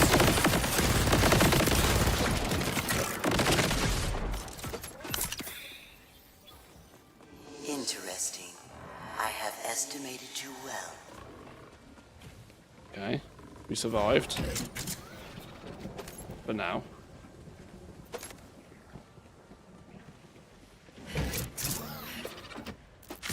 Okay, that's one platform. Kind of have the feeling I should search the place, as I don't feel as if I get to come here very often. Oh, okay, next platform. Call me guardian. Call me watcher.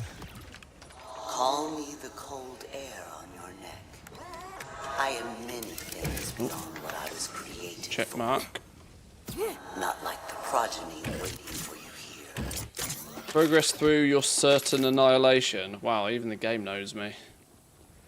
Even the game knows me.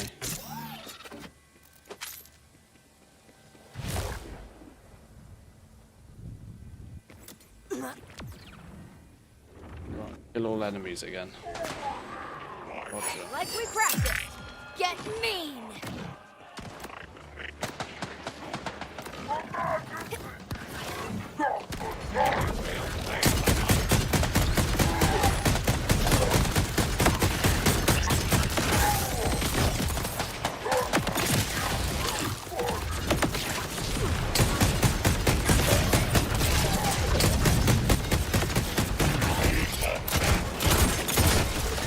Ah, flipping press me down, stupid. There we go. Give me this, achieve this.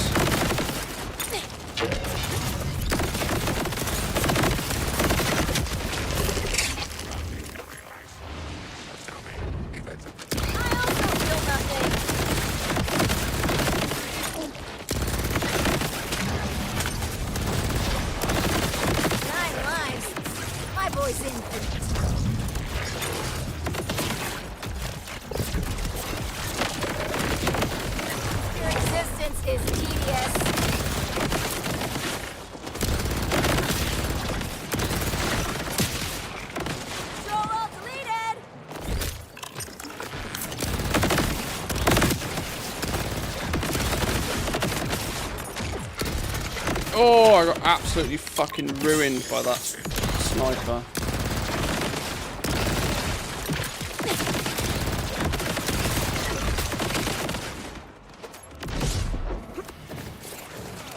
Many a friendly over here. Yeah, that dude needs to get fucked.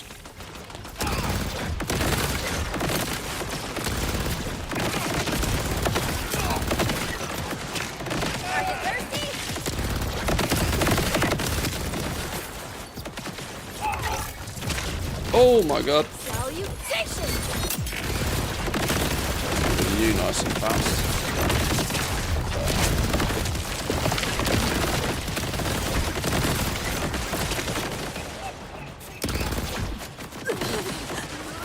Not dead yet. Memeing on all my haters. He's definitely a not dead yet situation.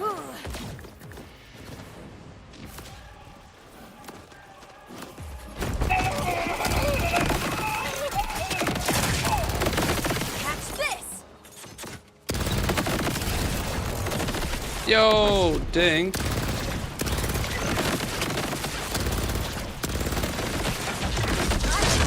You're the dagger.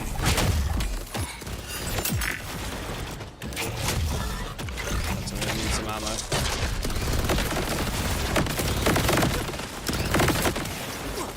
Pretty colors.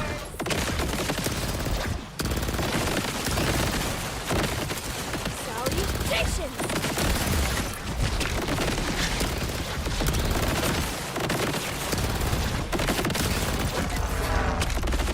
That hurt.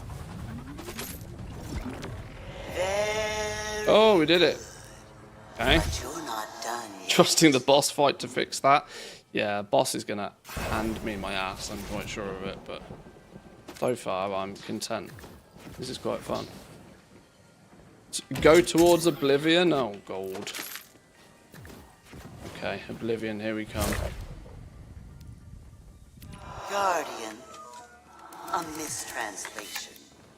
A noun implying a verb, implying no other verbs. Problem is, there's a lot of the strength of this build it relies on ads dying. So I really hope the boss spawns lots of ads. If the boss spawns lots of ads, the boss melts. If the boss doesn't spawn any ads, I'm in trouble.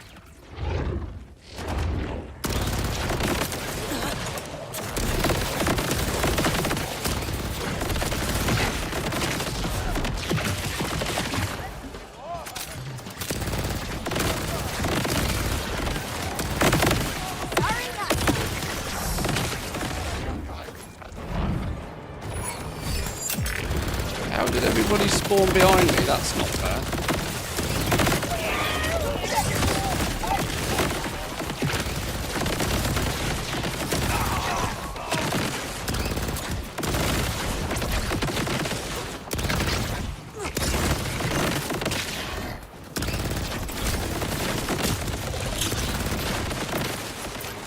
Yo, what's all these purple doodads? Quick, give me the cash monies. Iridium for days. Hello.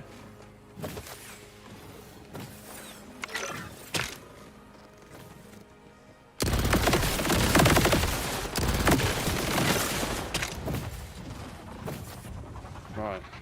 Keep going. Wow, it's got some new graphics. To be fair, we get about the same frame rate as we do in Dawn of.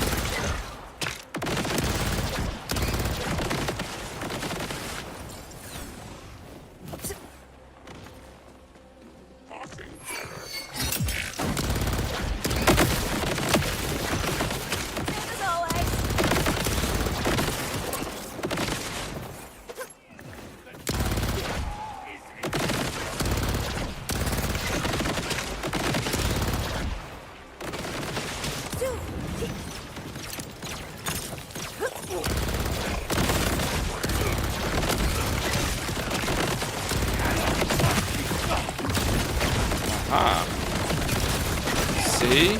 Ads. Kill ads. Boss dies.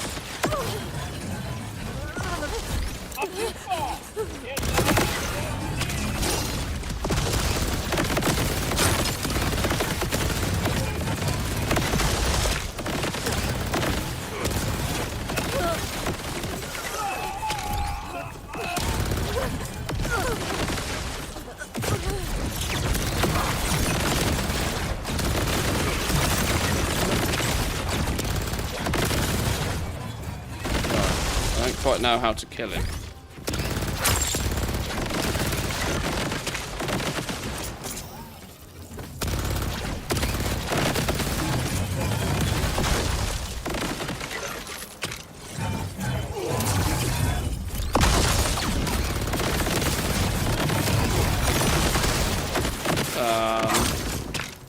Seems to be borderline invincible to me. Radiation?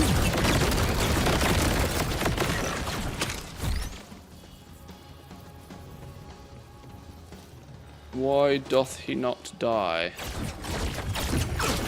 Best cat ever!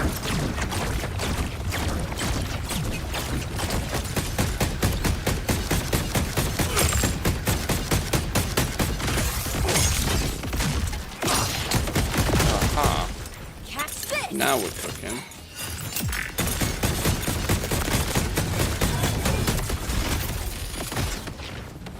Ooh, shit. Lava's gonna hurt. There is still one more test before the vault is defeated. You'll kill him? Yeah, get ruined.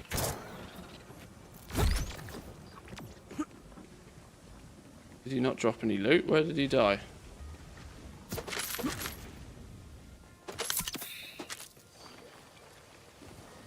Hey, how'd you find the new Hunter gameplay? We are literally playing BM Hunter. So it's, I know you're memeing, but it's funny you say.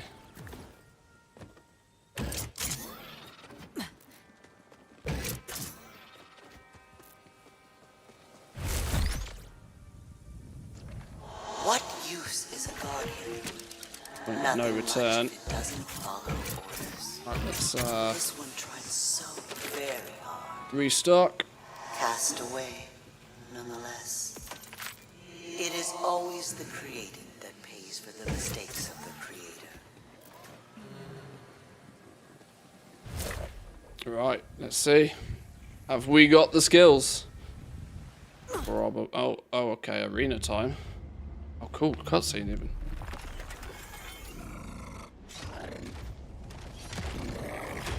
The fuck are you? Inceptus, Primordial Guardian. Looks like something straight out of an Alien film. This one was witness to your beginning. Ow. Now, watch your actions.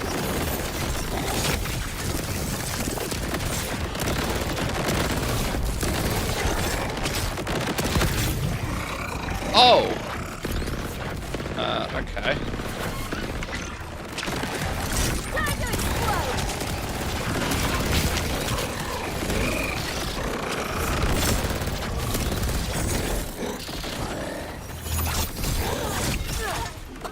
Wow, that thing literally one-shots me. Right,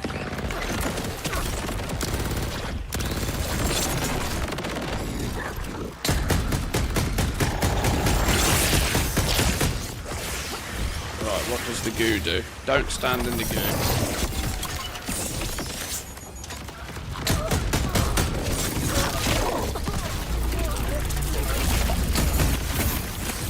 Okay, he's cocooned. This is cool.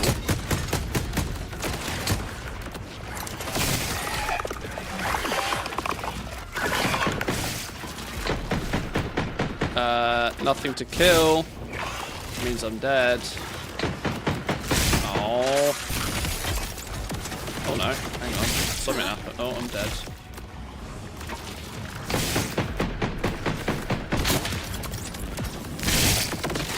Do we stand it? Where do I stand?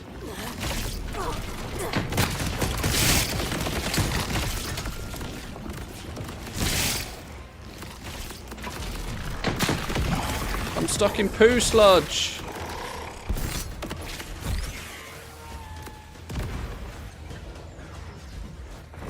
Okay. We dead. Do we only get one shot at that, or do we get to have another go? 114,000 resurrection costs. Okay, alright.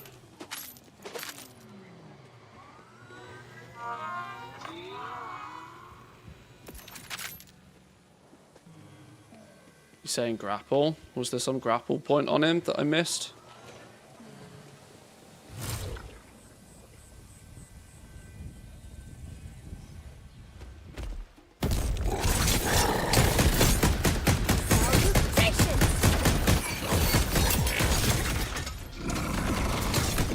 Literally takes off all of my armor.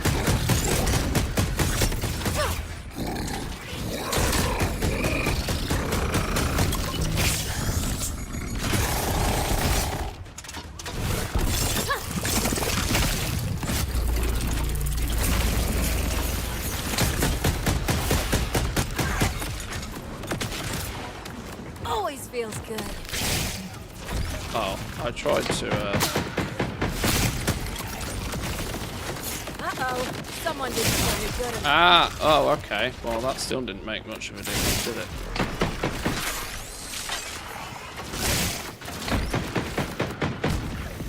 Oh, no, again.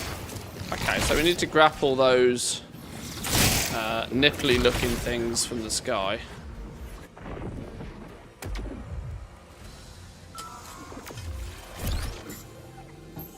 Lurk up the top there so we don't stand in the poo goo. And he's back.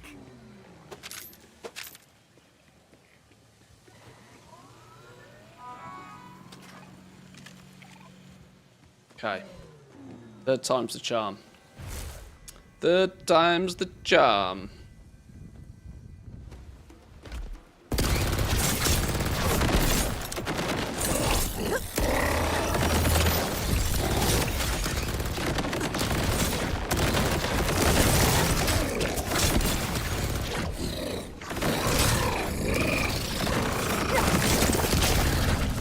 To be able to do some grapple things on him, I can't quite understand why.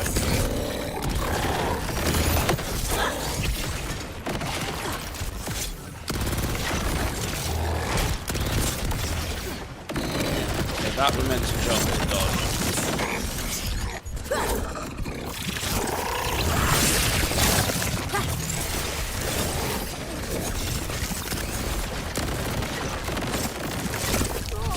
Okay, we pull him back down. I'm dead again.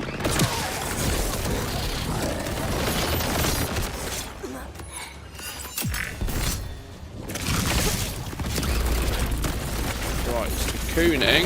So let's get up on one of these.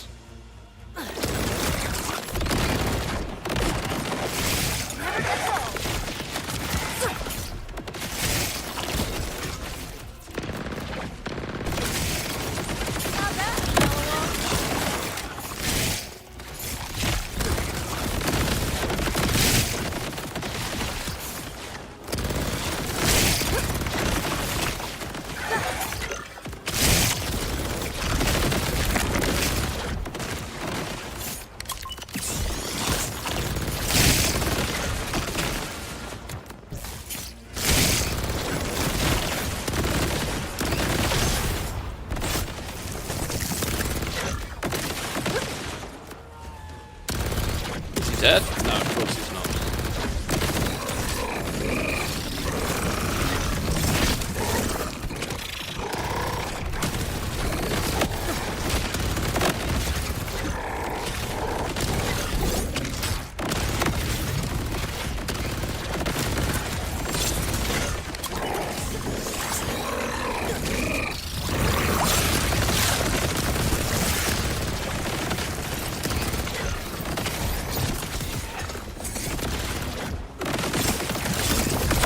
here, you scumbag.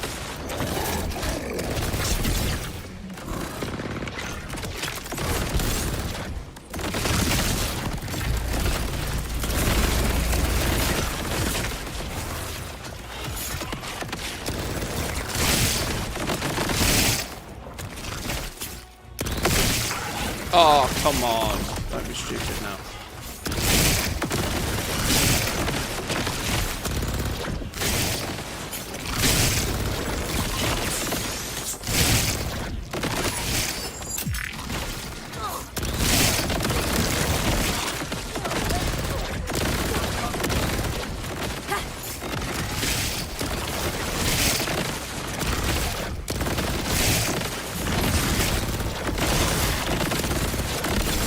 Oh, world first raider me.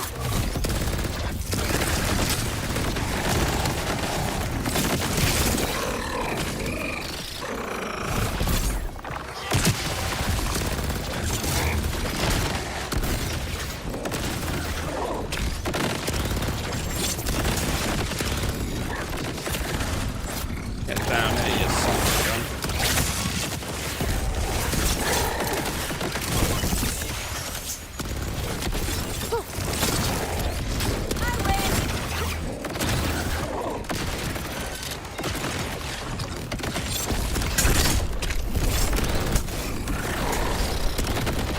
Quick, nuke his ass. Oh, don't tell me, like, I'm tripping now.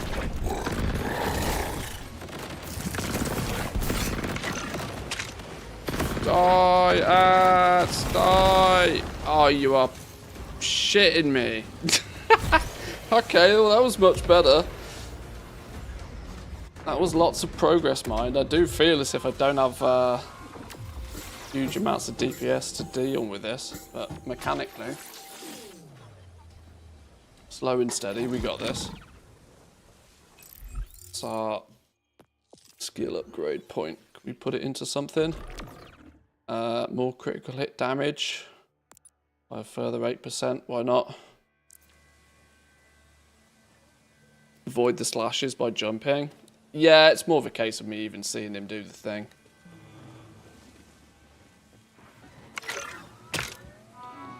See it a few times, we'll get it done. We'll get it down.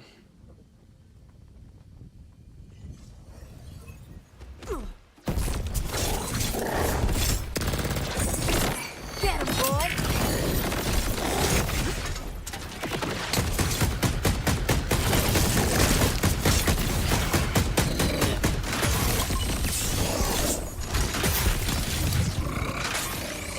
Okay. Didn't quite go to that.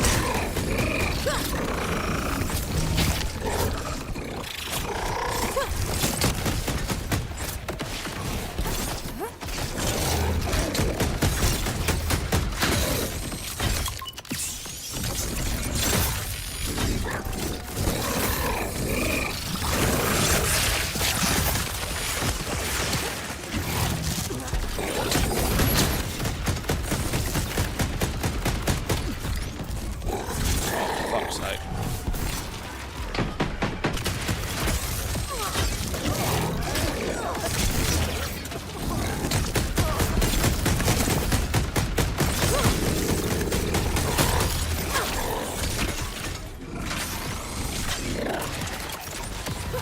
That damage is sexy.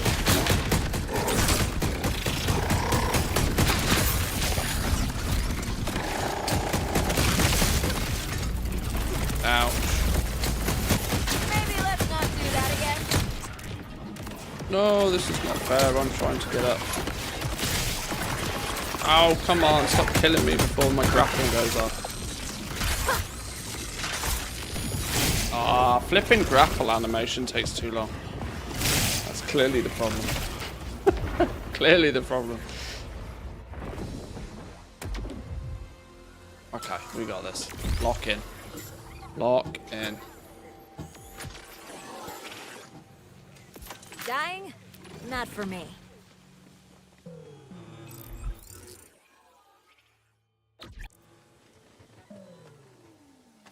I tend to think that my SMG was better for the job. I tend to think if I had a fire weapon, though.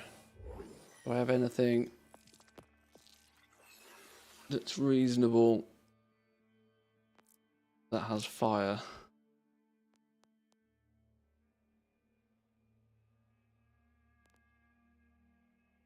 Flamethrower? Put that on and just see.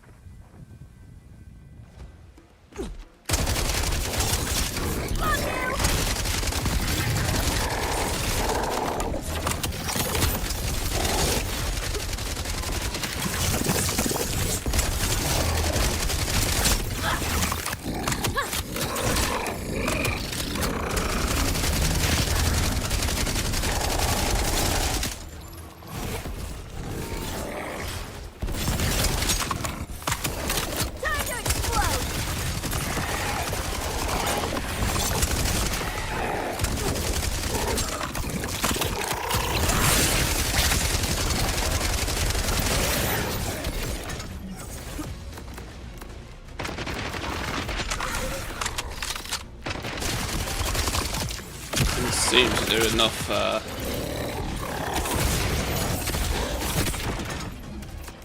enough deeps.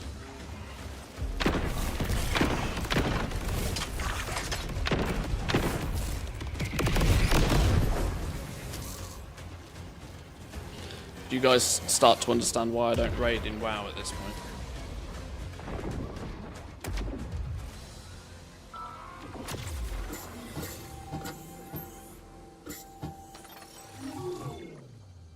Everybody dies.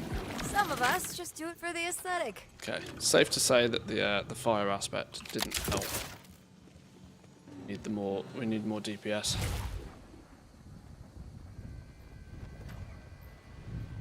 Definitely don't seem to be able to get the grip of avoiding his abilities though.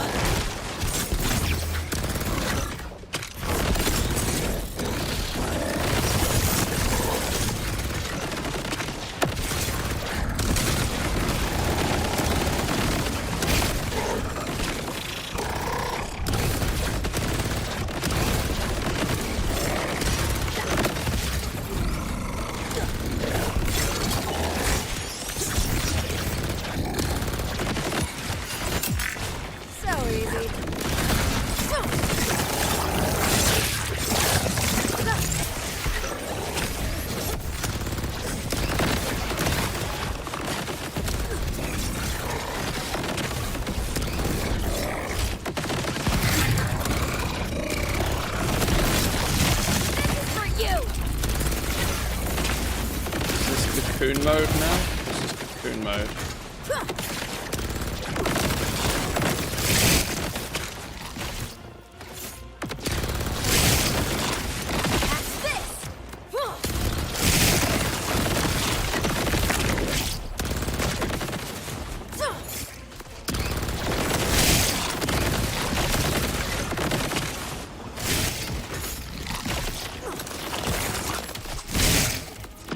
Oh, what?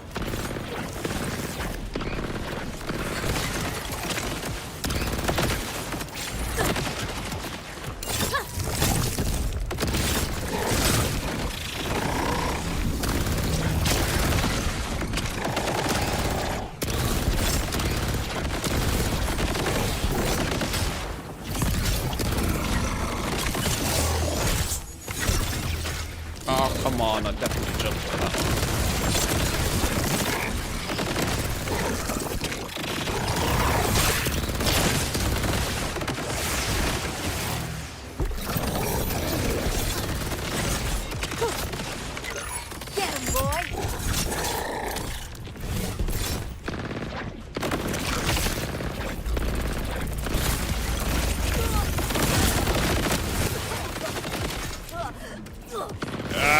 Can't get up to the top if there's no flipping.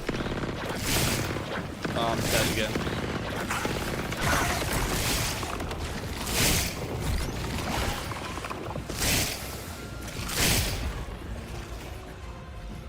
This is costing a lot of cash monies. It takes 10% of your money off every kill, so technically you'll never run out, but like this is burning through funds. I just should get good. I'm not entirely sure if I really need to do this, but you know, once you've started, you can't stop, can you?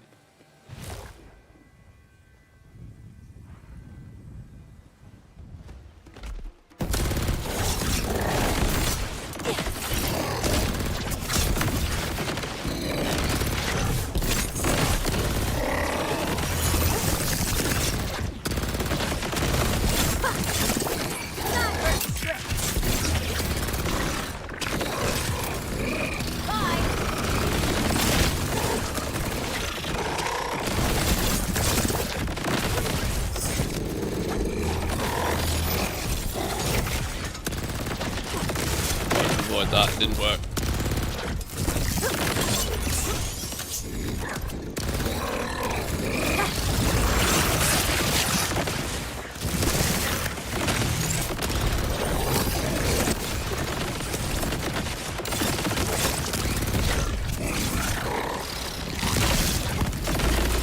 I'm so dead.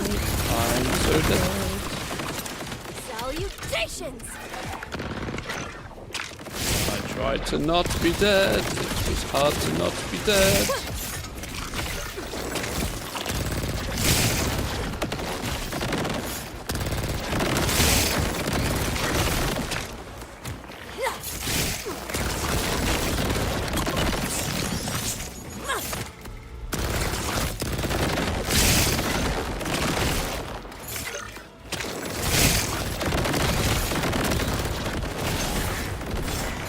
What? Oh, okay. Aim it now.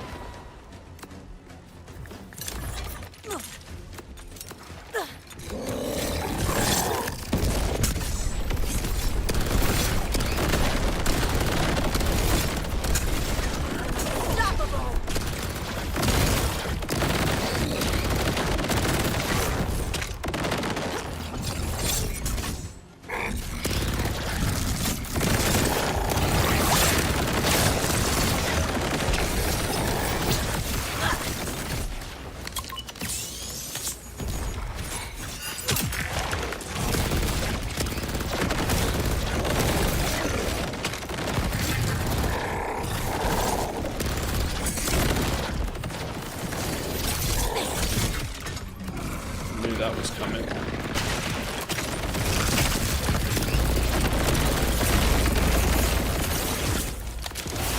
Give me grapple points, please.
Oh, I'm dead. Oh, I'm dead again.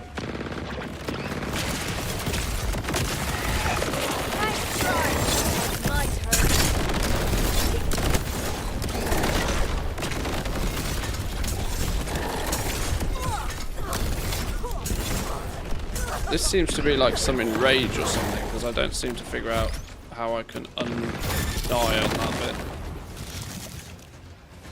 Okay. I wonder if I'm just too squishy for this. Mechanically, I think I've probably got it. But I die too often.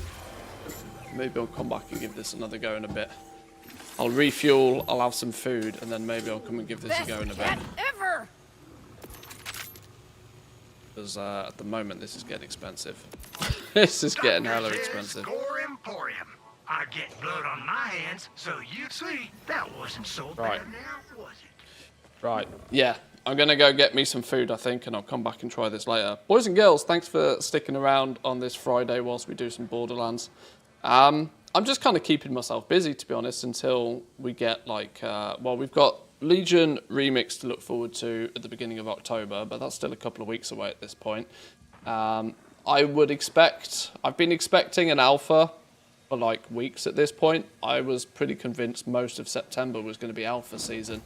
But it weirdly looks like most of October is going to be alpha season, and it's going to clash dramatically with Legion Remix. But what can you do? Much like buses, there's none for ages, and then they turn up all at once. But have yourselves a wonderful weekend. Thank you for sticking around this week. While the content is a little bit all over the place, I do appreciate it. We'll be back on Monday.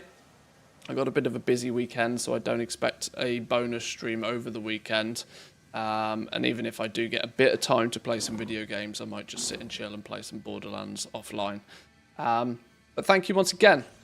Enjoy the rest of your weekend, and I'll see everybody on Monday. Have a good one. Peace.